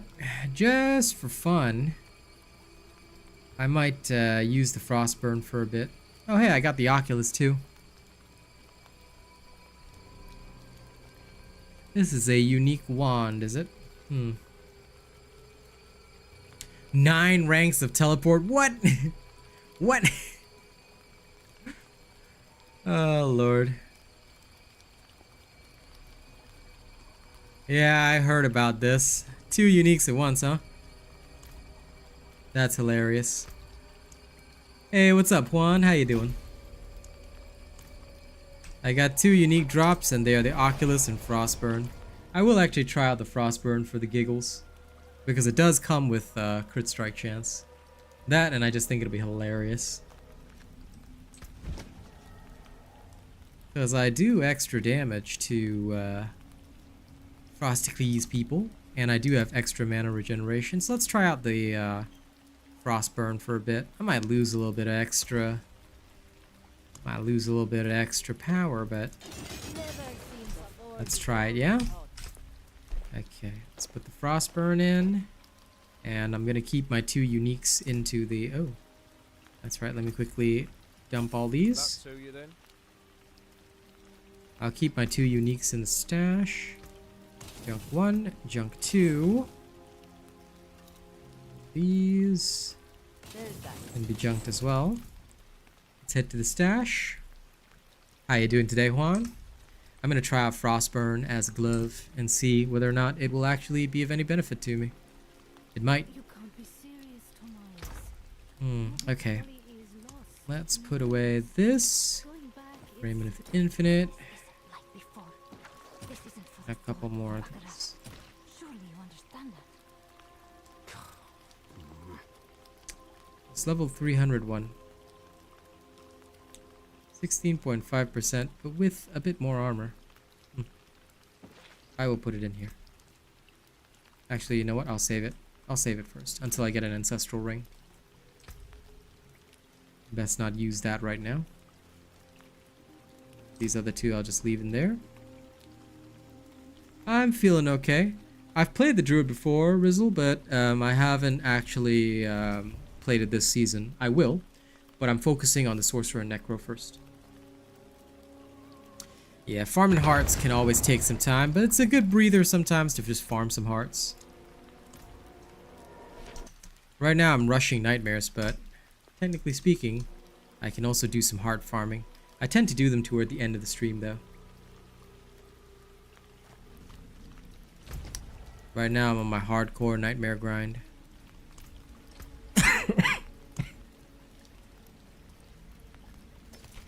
Yeah, this is all worthless. Time to sell it off.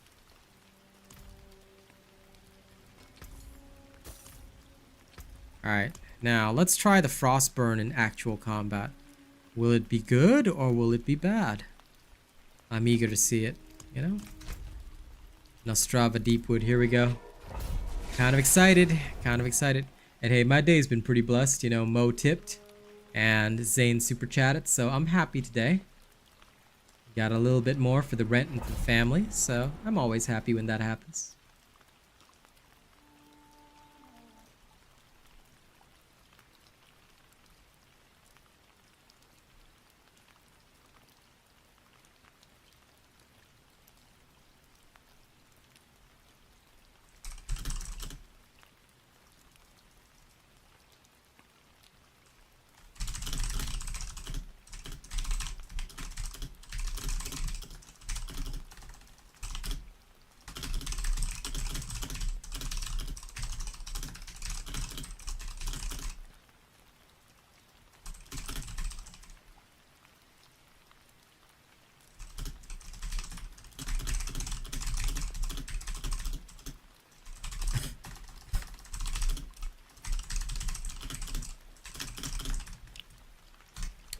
Had to reply to a quick comment as well. Okay, let's carry on.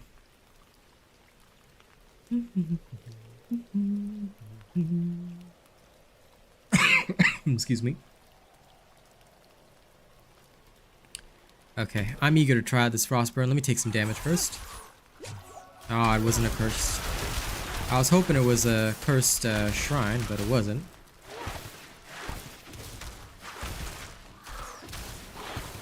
My damage seems to be a bit less, but well, it's certainly not. Hey, Juan became an honored robot. Welcome, man. Welcome. Thank you for being a part of the community. In 1 week's time, give me your Discord and you will be allowed into the server. So thank you very much for supporting. We hope you'll enjoy your time with us.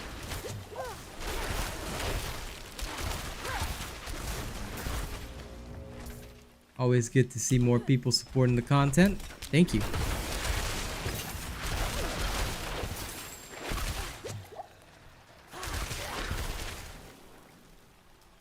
Now,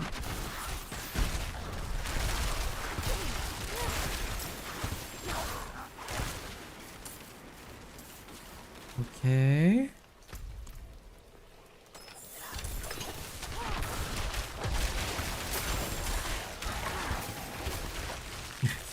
Thank you for the super chat as well. I'll have to add you to the top super chatter list. Since it's early in the month, it's not hard to get in. But thank you very much. It is greatly appreciated. I'm always proud to have good people in the Robot Nation.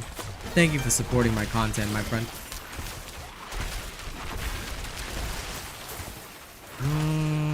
My kill speed is a bit slower than expected. Like, it's cool and all, but I'm not seeing the I expected my character to get a lot more freezes, but I'm still basically operating on the same. Like, I'm not seeing super freezes like happening. It could be due to the Barber Heart, which excuse me, is a noted issue. But this will be solved in the next patch. Still, I'm a little bit disappointed, yet it's not really that bad, so okay. I'm going back to my normal gloves, but I'll put the Frostburn into my stash. It's not really good. It's not really bad. It's useful if you don't have a better pair of gloves. I still would not use it because, you know, like, the additional freeze chance is no different to what I'm having right now. And the additional ranks to Ice Shards seem to be far better for elite killing.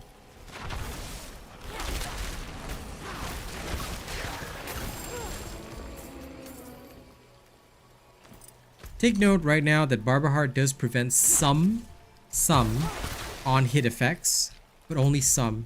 And it seems to be interacting mostly with uniques. A lot of this is being fixed in the next patch. Hey Boog, what is this game price? You have to check for the platform that you're on.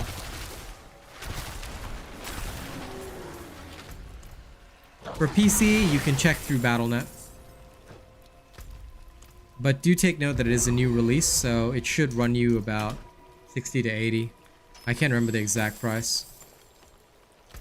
Mine was funded by fans, obviously, so I've forgotten how much, but we got the deluxe edition. How you doing today, Boog? Today, people have been very kind.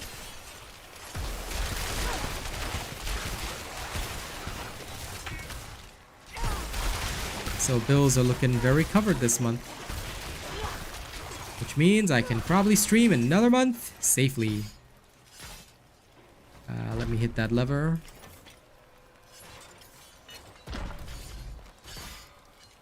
Well, thank you, Wiki. I usually hate those positivity messages, but I will accept one from you. But yeah, no, seriously, I hate it when people make those positivity messages because it's so fake 95% of the time. Not saying yours is fake, but I'm just saying I see it on Twitter all the time, like, bro. It's so fake. Like, no. No. For me, and probably this is just my take on it, right? I like to just put a smile on people's faces directly. I just can't stand those positivity messages. They're so... Probably my own feeling on it, but they're so live, laugh, love, you know? Like, yep, no. But from you, Wiki, because I actually know who you as a person, I will say thank you.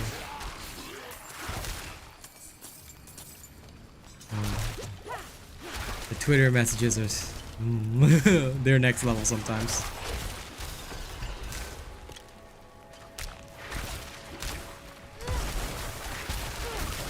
Yep. Stream delay can be up to a minute, depending on your region, how well you connect with YouTube, stuff like that. So, meh. That's pretty normal.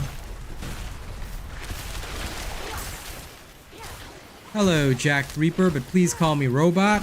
If you address me as Sup-Asian, it can kind of sound a little bit discriminatory. You know, you want to be a bit careful with that. I'm just heading back to town to dump some of my inventory and to add Juan to my list. Yay, top super chatters. Juan can go in now.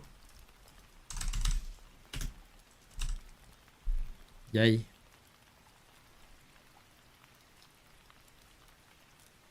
Now you have all been added in.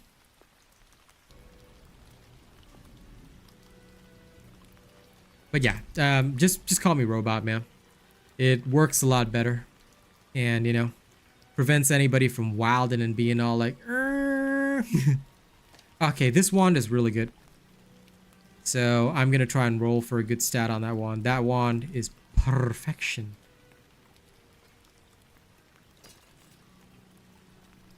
Okay, this is bad.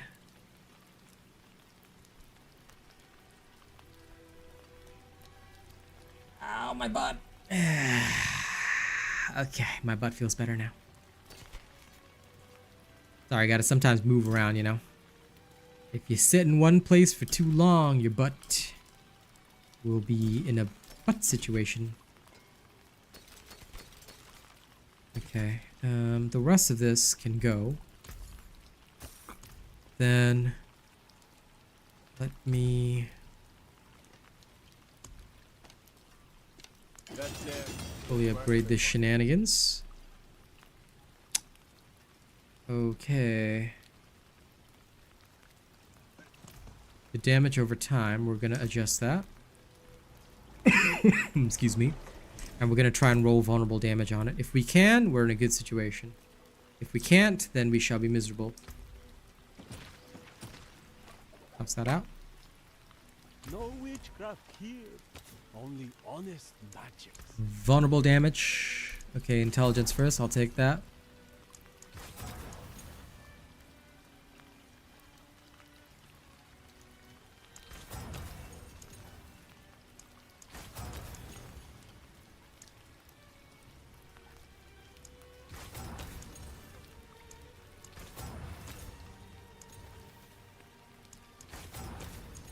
Come on, give me vulnerable damage. One more try. One more try. One more try. Okay. No extra vol damage. Sad. But that's okay. The damage itself should compensate. Okay, now I've had some fun re-rolling that. Now I just have to wait till one that's even more perfect comes along with vol damage. Let's go put my ice shards piercing on it. I'm sure I have one of those somewhere.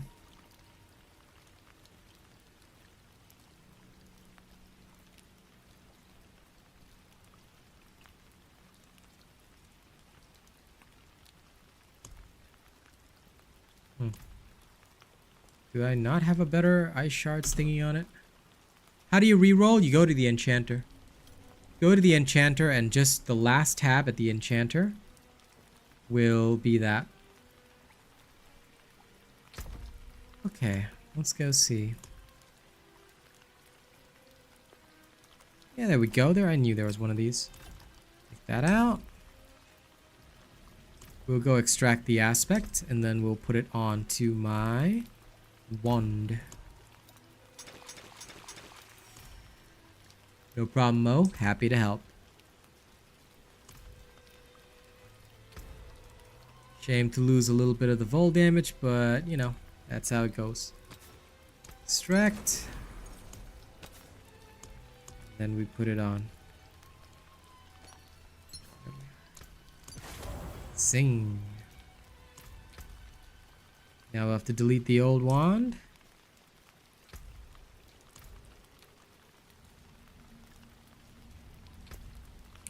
Tried to get vulnerable damage on this, which is a shame, but I'll have to live with it.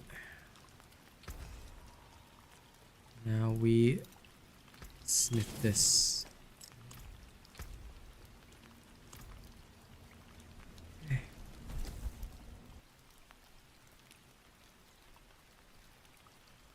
I'm still trying to get a better barber heart, but I will do so later.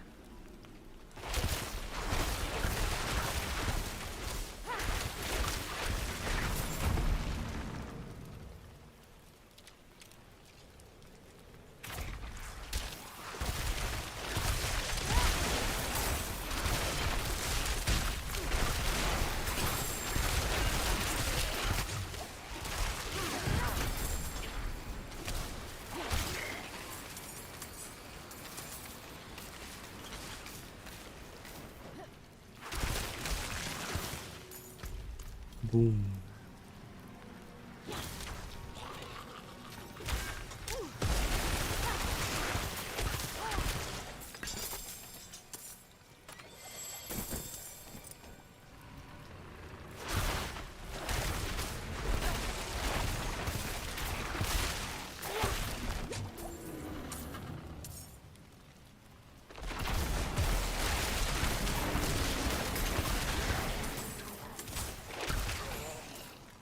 You know, I've got that NVIDIA reflex input plus boost, and for some reason, sometimes the inputs just don't trigger, which annoys me.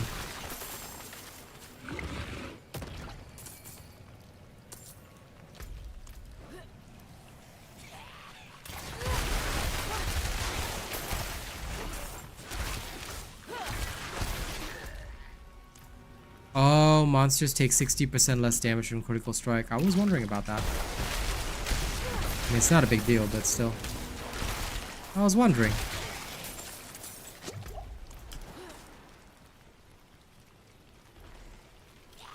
I was like, wait, I literally just upgraded my stuff. Don't tell me that, you know, these, don't tell me that my damage went down, but no. I'm pretty sure my damage went up.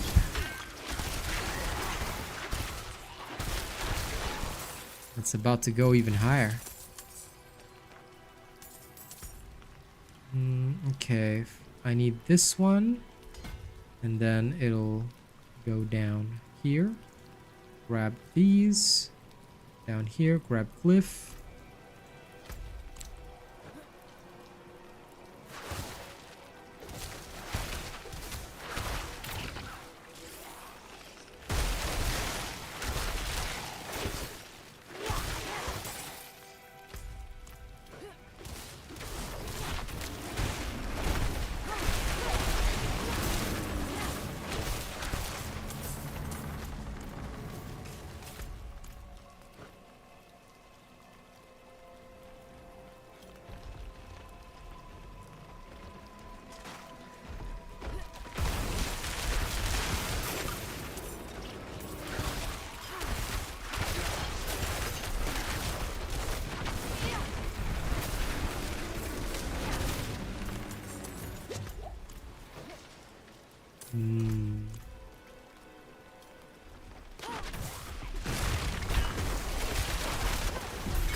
Oh, everything's dead.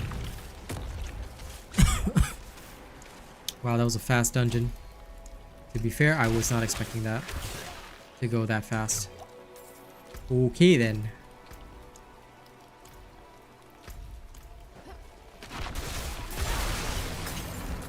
That truly was a quick experience. Anything good? Nay, nay. Absolutely not.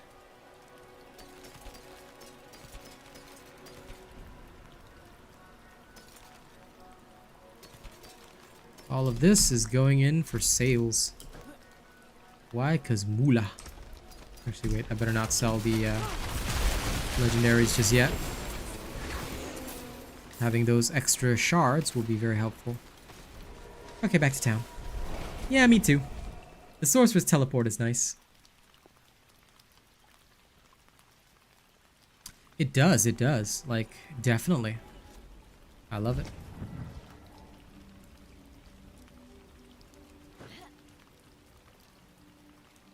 I think it is hella awesome. Safe journey. Need something for it? Okay, that is clear. Aha, we have a Helltide. Let's go earn some money, shall we? Helltides are good for cash. So time to head in and spin.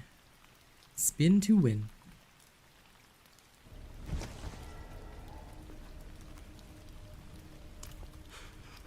Oh.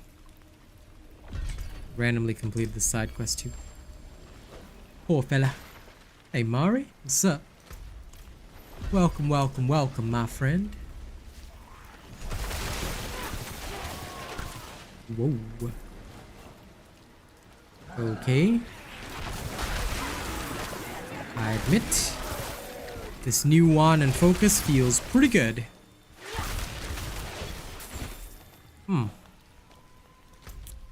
Right, everything has been annihilated.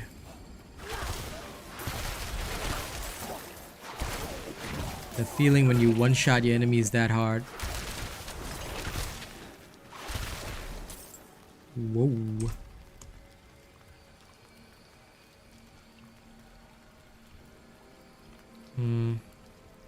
I need to just drink a quick potion. This will do.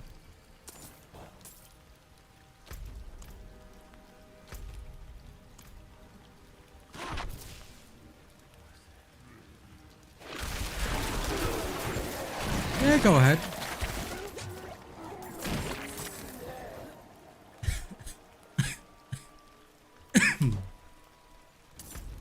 Play whatever you want, as long as it makes you happy. And as long as you like and share my stream, I'm happy. So you play whatever you want. Just keep supporting my stuff, and I'm happy enough anyway.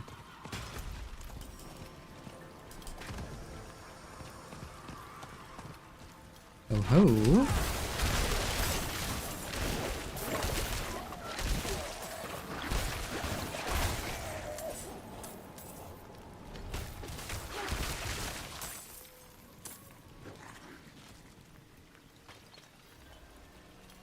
We demand blood.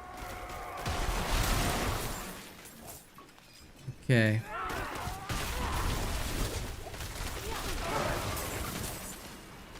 We demand blood gang.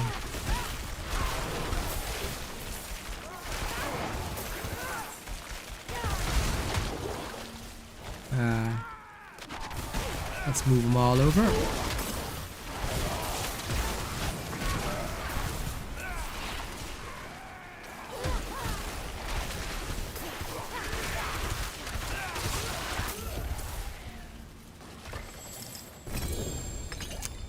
Oh my, what ring would this be? Ah, yes, of course. Mother's Embrace. The ring that we do not need. Of course, of course.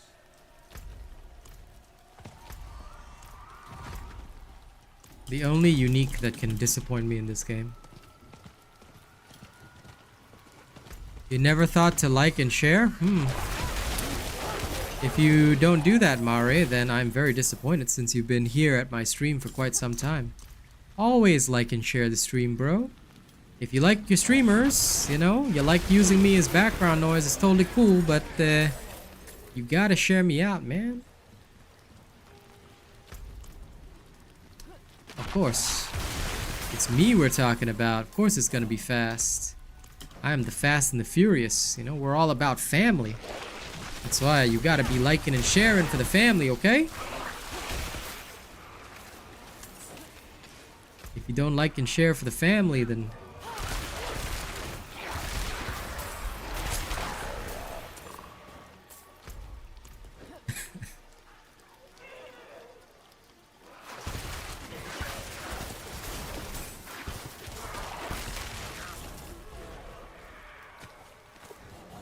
what is this? Budding Crimson Thorn.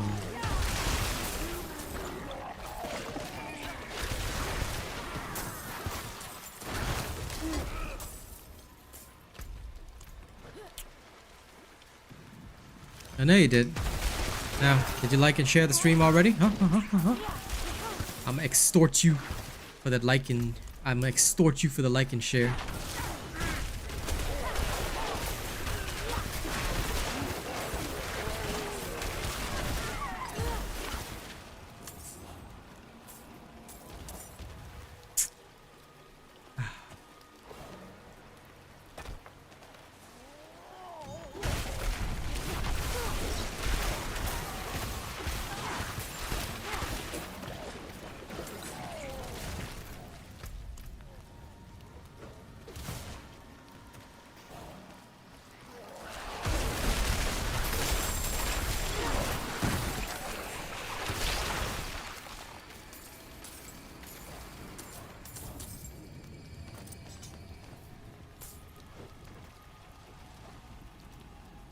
Anywhere.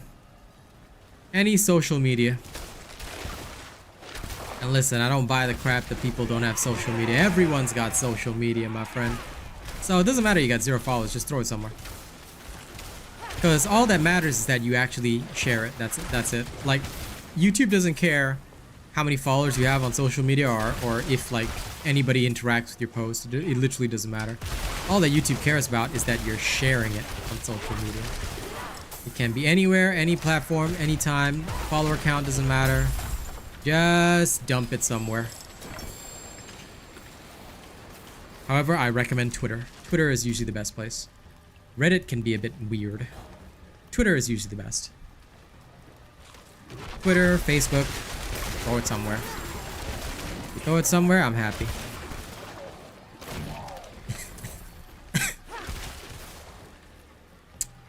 Thank you, man. Appreciate the like. Now, I need to find where the dang chests are. Huh? Oh, okay.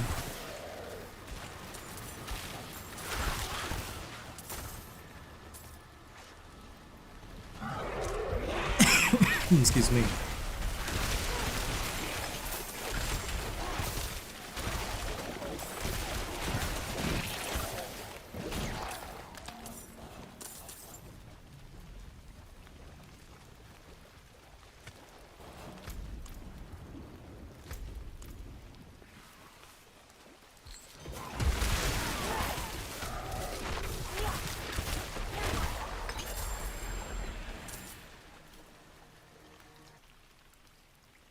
Where are the bloody chests?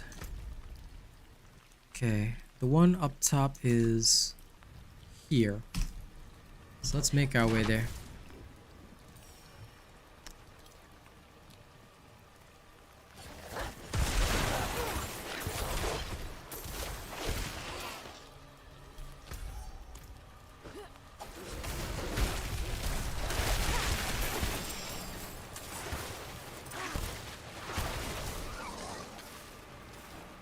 And if anyone's wondering why likes and shares are so important, is because, you know, I may as well explain it while I go along. If the more that you guys hit the like and share button, the more engagement that you guys are having with the stream.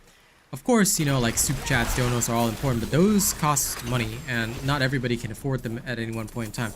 I'm always very grateful to receive them because not only do they boost the stream, but of course it's direct income for me, which of course helps me pay bills and stuff. But helping out for free just by liking and sharing, like if people constantly like and share a stream, what it tells YouTube is that this guy's stream is good and it recommends me to more people, which again in the long term benefits me because then my viewership increases, things like that, and more viewership equals more content, plain and simple. So don't underestimate the power of the almighty like and share button. The more y'all like and share, the better.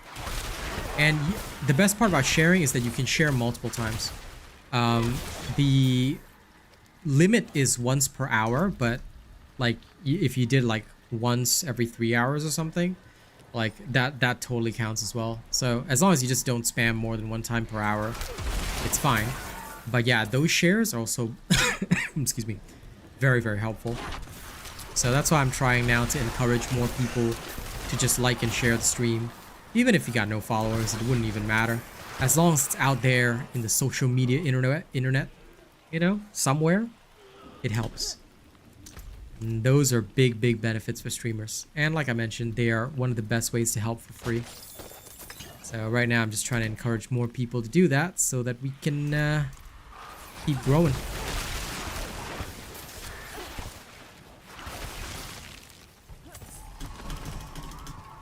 Okay, now, gotten the first one done.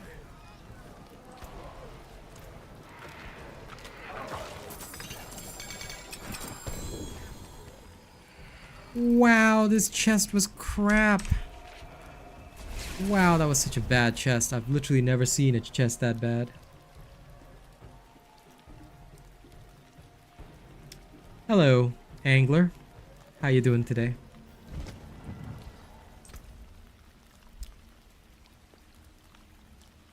Okay, these are terrible gauntlets.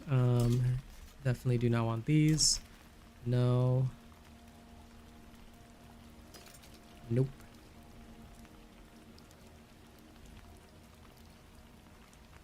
I would absolutely love these boots if I was an SU user.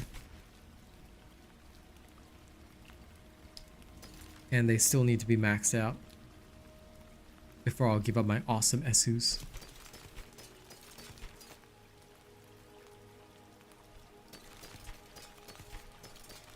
Okay, all of this is going in the sales. Boom. And here.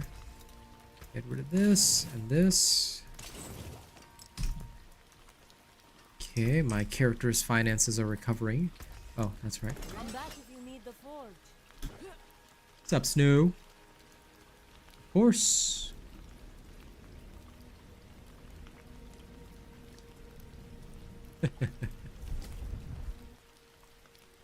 Well, listen, you better be enjoying yourself at my show. Don't forget to like and share, bro. If you could do that for me, I would be grateful. Alright. The chest is probably at the lower end, so let's head there. Rakat's Keep, Inner Court. Let's have some fun.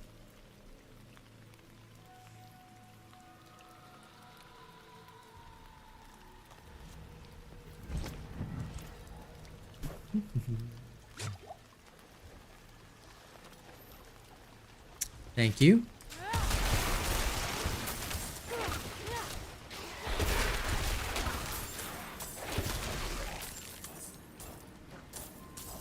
No.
I swear, sometimes it feels like I'm literally just spraying my enemies with a machine gun.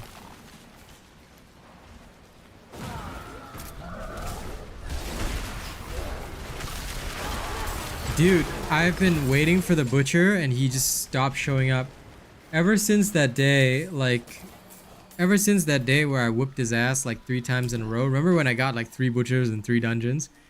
He never showed up again. I'm like, bro, I know you lost bad, but yo, come on, man.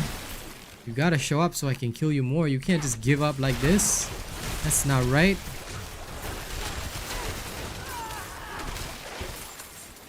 I'm waiting for a rematch, but he just doesn't want to show up, you know? It's sad. Shadow Knight, I'm just gonna tell you right now, first and foremost, never mention that game on this channel, okay? We no longer support that game because that game literally has an official Discord literally full of racists. And the devs themselves have shown open support for racism towards the Asian people, so I ask kindly that you no longer mention that game on this channel. Thank you very much, okay? If you would like proof of such events, then here is the proof. Please go take a look at it. But yeah, do take note that that game is no longer supported on this channel for good reason. I have corporate sponsors and also some of them are Asian. I'd really like them not to be associated with a company as racist as Phoenix Labs. Yeah, thank you. I appreciate your understanding, and I do recommend that you stay away from the game as well. There are many other good free-to-play games coming out, such as Wayfinder, which will be free to play. Yeah, look forward to a lot of the good stuff.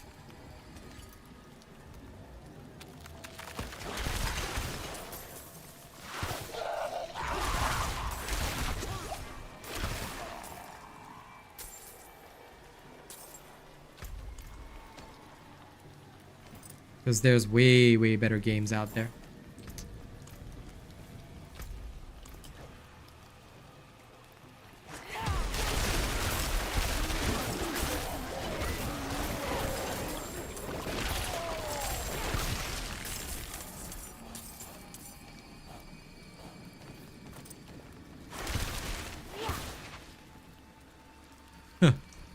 That is true, isn't it?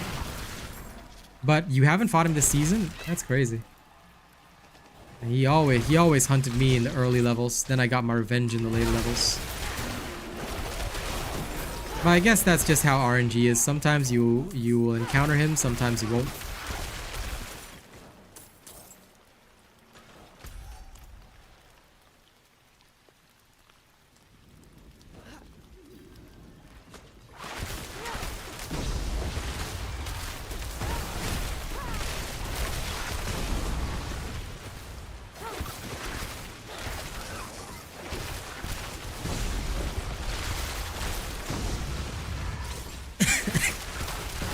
Right? He only shows up to bully your low-level characters, then after that he disappears and never shows up again. No. We need a butcher every dungeon, bros. Every dungeon. Every dungeon needs a butcher.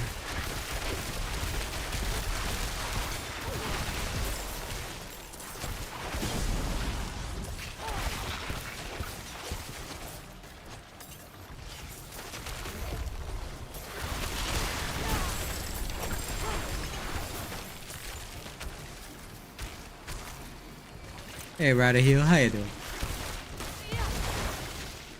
Hey, the people that are scared of him, nah.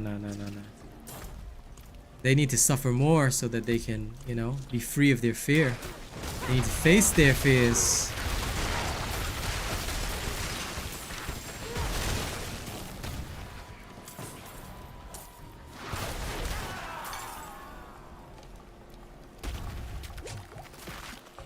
Once they face their fears, life is good.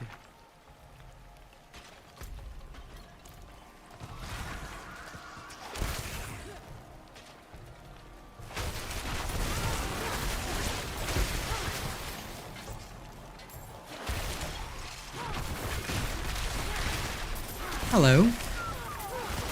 It's me, Keel. How you doing?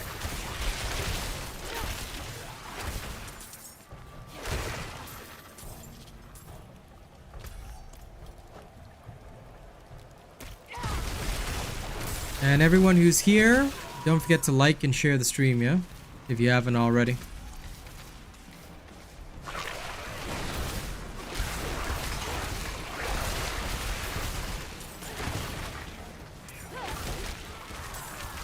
I see. I will continue to call you Keel.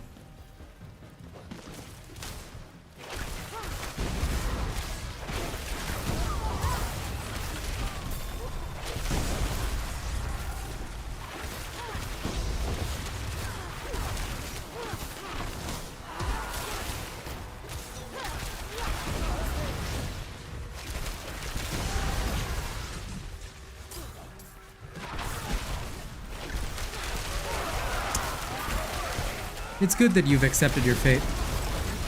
No problem, Mo. You have a great night. Thank you very much for hanging out, and thank you for your kind tip, man.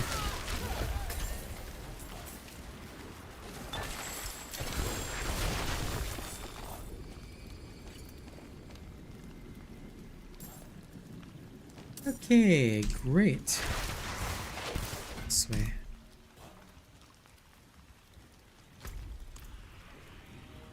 You know, I wouldn't mind more bosses like the Butcher. Like, that'd actually be pretty cool. It'd be nice, like they could just have more surprise events for dungeons. Like, it'd make dungeon runs, like, more fun. Because then you never know, like, what you'll get. Like, sometimes you'll encounter the Butcher, sometimes some kind of stalker. You know, those would be pretty cool.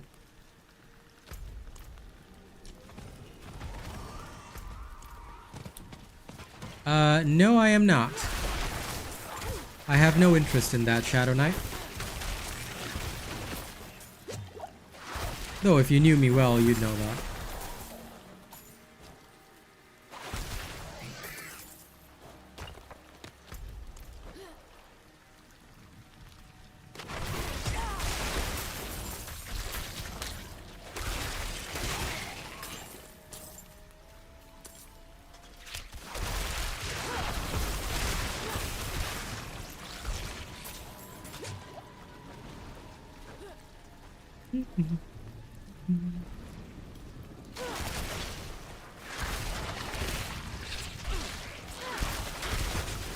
I would actually really, you know, that's actually a really good idea, Snow. I would really like to see a lot more events in dungeons. Like, imagine you were doing a nightmare dungeon, and then all of a sudden the nightmare dungeon, like midway through, you get teleported like by magic or whatever to a legendary version of the dungeon, you know, and your only objective is survive. Like, and at the end you get a big reward, like multiple uniques or stuff like that.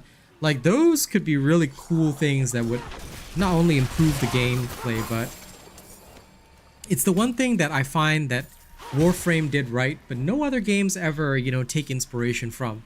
I feel that, you know, this should be a core part of any game, you know? Random events. Mission change.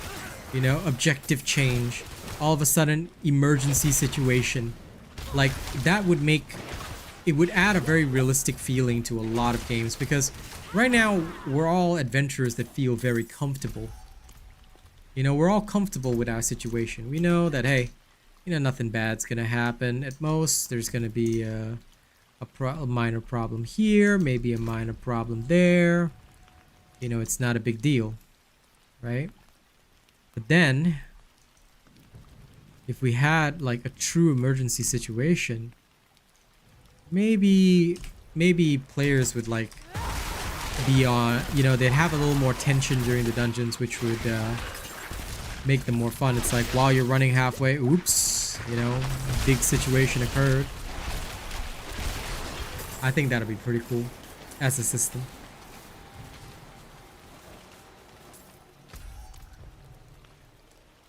I would love if they had like a sudden dungeon mutation or something like that.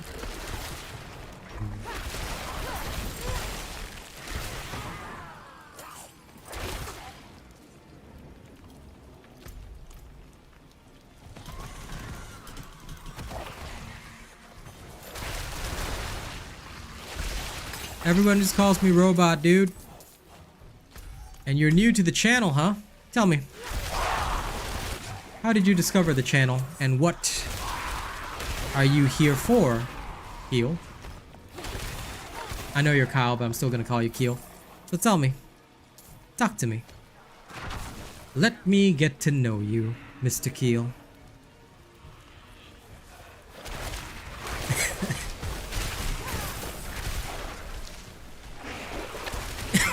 Excuse me.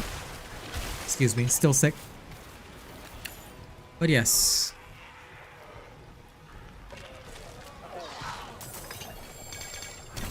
Aha! Ah, crap. All the drops weren't that good. Pain. I guess I'll grab that.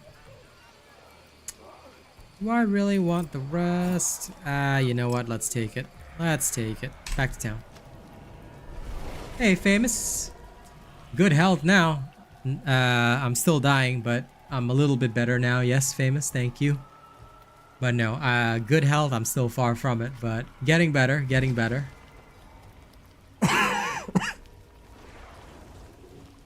Exactly right, Snow. I would love to see those kinds of events in this game. I think it'd be so cool if we had them. Like, that is my jam, bro. That is my jam. Again, it's a shame because all this stuff was a big hit in Warframe. We all knew it was a big hit, you know? And yet, most games don't implement that. It's saddening. I think they should. Because if they did, a lot more people would definitely play the game.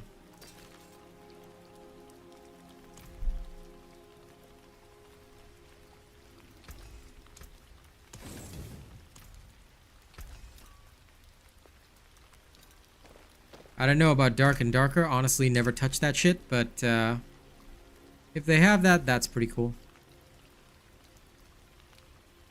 Wait, is that the game with like a lot of legal trouble? I remember something like that happening to them. That's a deal. Enjoy the swamp.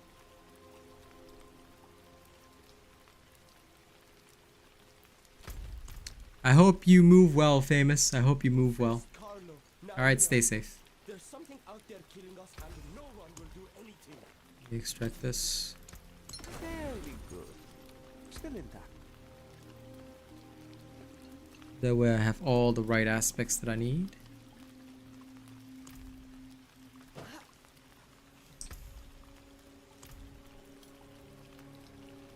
You can't be serious, Thomas.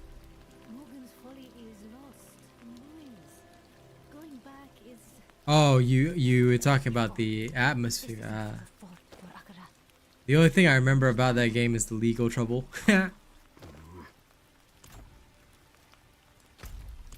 I legit thought you were talking about Dark and Darker. Okay. Let's go back to the nightmares. I don't really want Potion Breaker. Stormbane's Wrath is no good. I suppose, yeah, Blood Blister is the best choice. Okay, let's go. Boulder's Cave.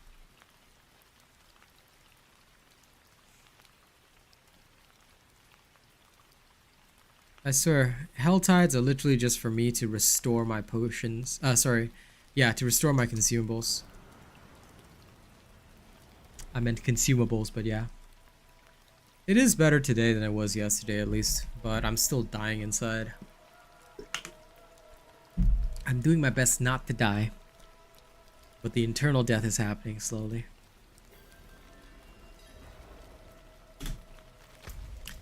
But at the very least I can stream, so I can at least work. That's always a blessing. You know, as long as I can work, I'm happy.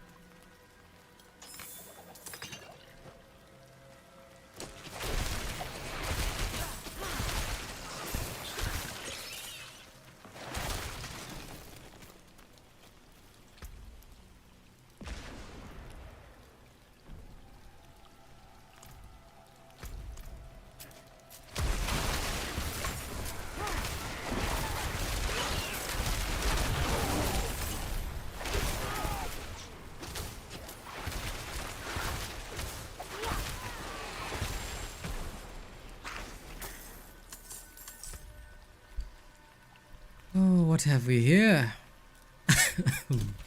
Useless stats, that's what. 2 barricades. Let's go this way first.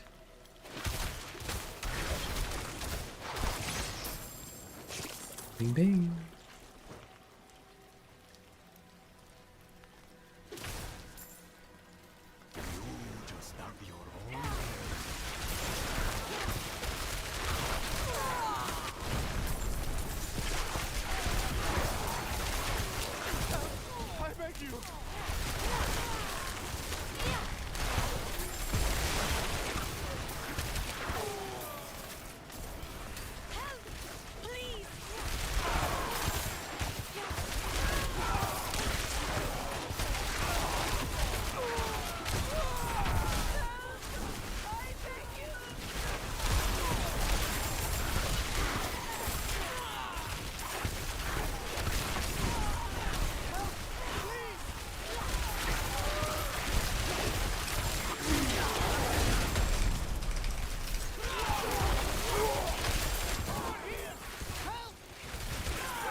Lol, one of them actually survived. That's pretty cool.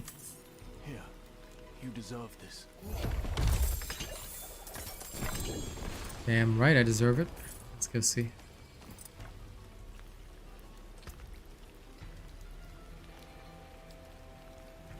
This is trash.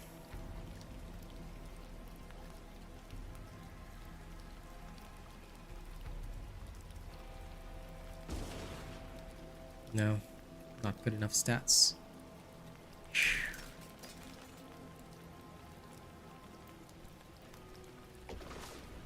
There's a lot of damage reduction in these pants.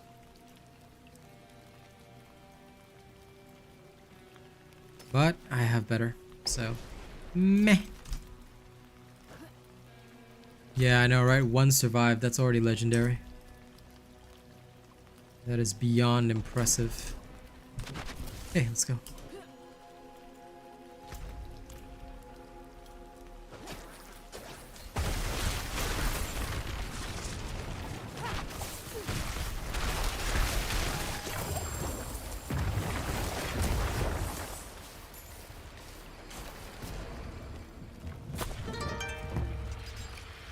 Now come on, tell Rashahart. Oh, thank you for subscribing.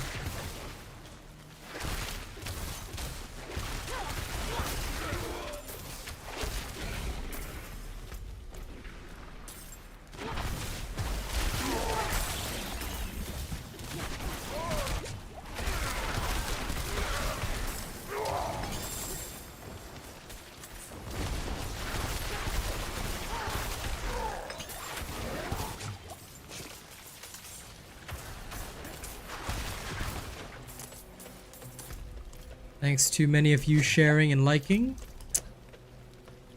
I can see more souls coming in. Thank you very much.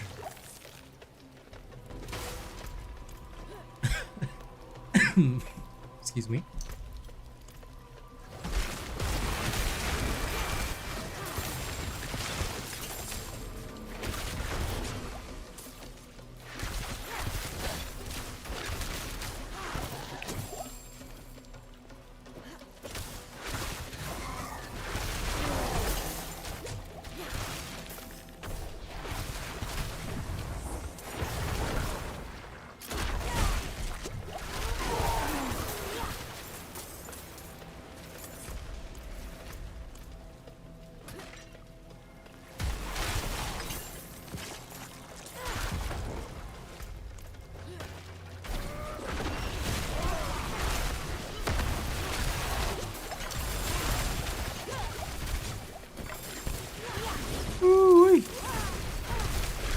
Alright, punk. Let's play a game then. Since that guy was all safe inside his bubble.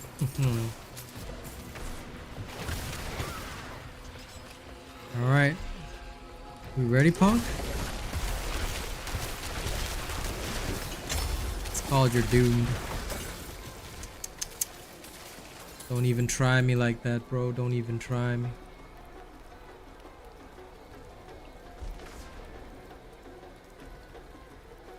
Thank you for the heart emojis, yeah? Much appreciated.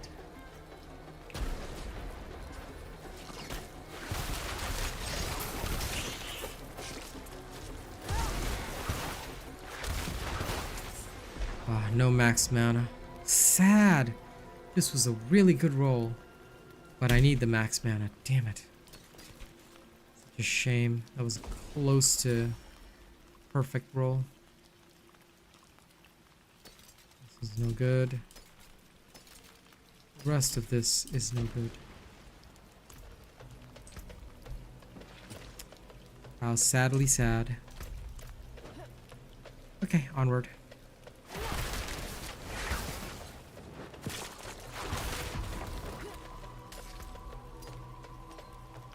This one is for junking.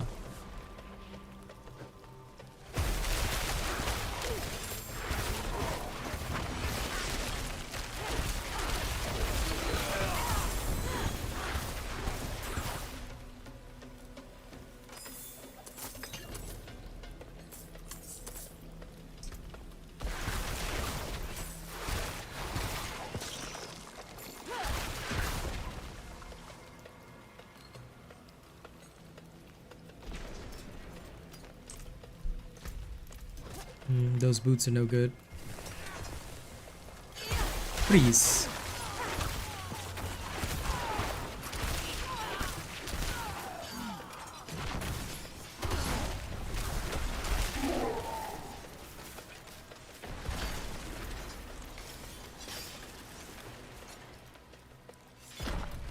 What games can I suggest that are free?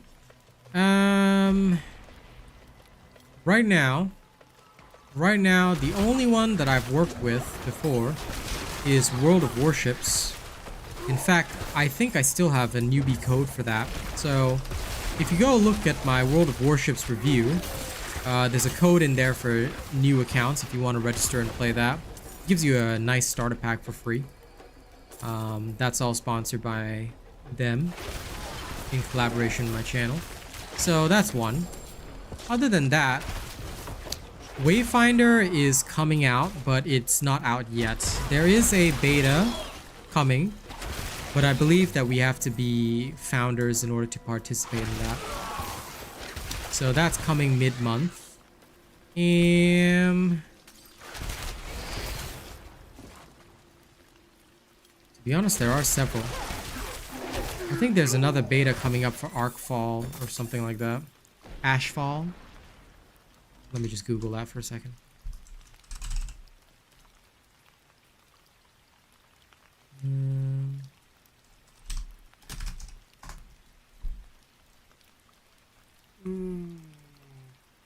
Wait.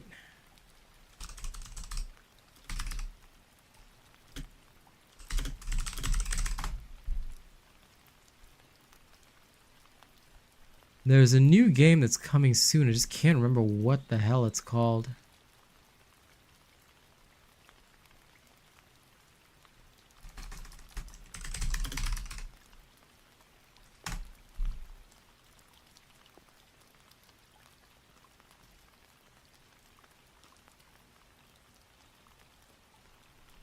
I saw it recently.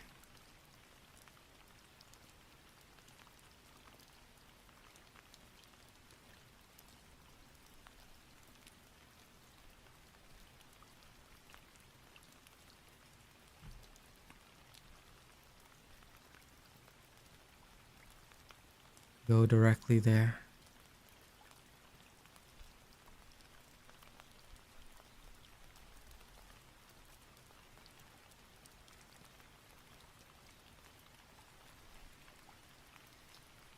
Damn it, I saw a news article on it.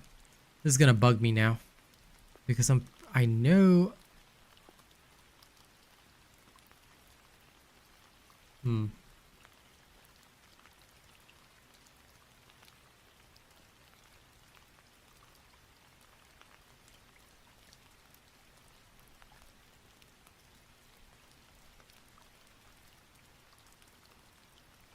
Damn it, I don't see it.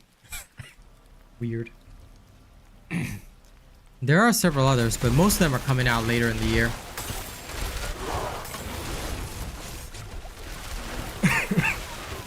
If you're interested in something like Diablo, then the free-to-play competitor is called Path of Exile. I personally am not a Path of Exile fan, but they do have Path of Exile 2 coming out next year, which a lot of people are raving about. And of course, because of the business model of that company, they are free-to-play. So, if you're looking for free-to-play and you want something like Diablo, Path of Exile does exist.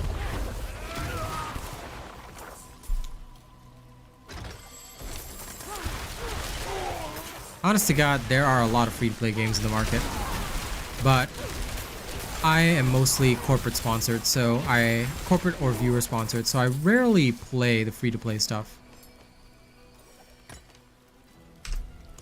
For now, at least. I have to go back and delete some sigils. Nowadays, I tend to play mostly either pay-to-play stuff or stuff that people have recommended to me, or that developers have paid me to play.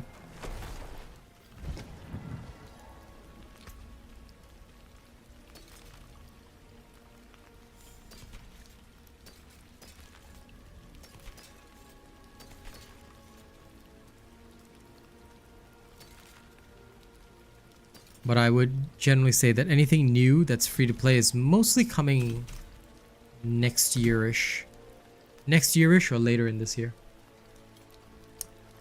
Okay, welcome back, Nerf Champ. Didn't even know you were gone. Hail and well met, friend. Blessings on you, friend. Okay, let me just quickly get this. There's that.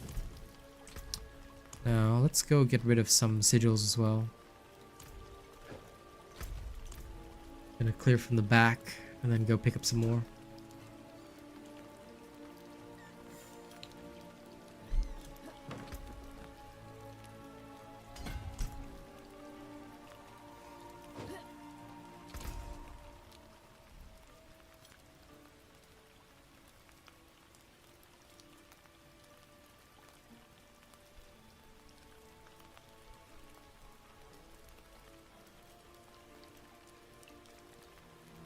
I think the 10% should be enough. The extra intelligence is fine. The extra willpower I'll have to gather slowly, I suppose.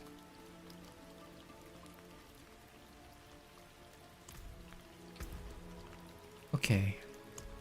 Let's salvage some sigils. This old one's gone. Armor breaker's gone.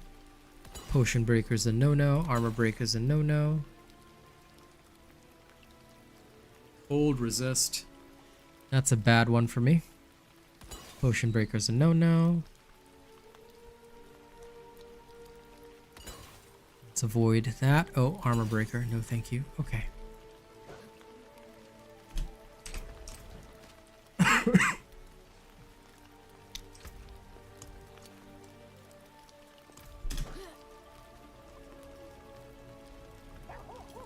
Let's get back into the dungeon and go pick up all the other stuff that I left behind. Mostly the sigils. Those are going to be useful next time. Okay. Let me see. Any of these good? Oh my god, resource burn. Really? Really?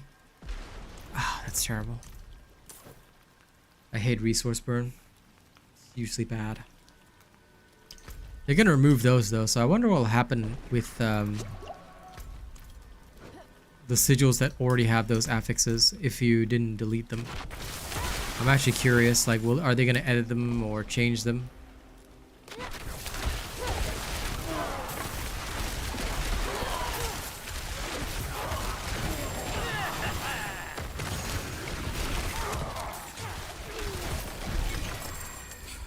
Oh, dang. Didn't realize it was going to finish that quick.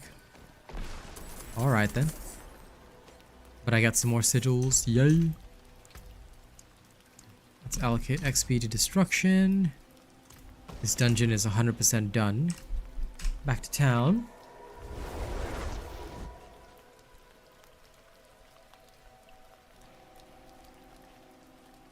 And although it's a little bit early since it's already 3 p.m. for me, I'm gonna go log off and have lunch, but I'll be back this evening. I do not have a dinner to attend tonight, so I'll be on at my regular time instead. I will see you all there. Oh, Gloves of the Illuminator. Hey, I can put this back in my thingy. I will see you all there later tonight for more shenanigans. I'll probably be playing the rogue with my girl, which will be excellent. Hello, New. I'm Dad. Anyway, welcome. But unfortunately, I am going now, Lightning God. So if you want to, make sure you subscribe, turn notifications on. I'll be on again in the evening. I will take my medicine, Snow. Thank you very much. I will see you all this evening for a fun time. Yeah? Don't do anything weird while I'm gone, okay? And I hope y'all will continue to enjoy the content. No video tonight, but probably I'll have the Sorc video out by tomorrow. Okay, so I will see you all then. Y'all have a good one. Catch you later.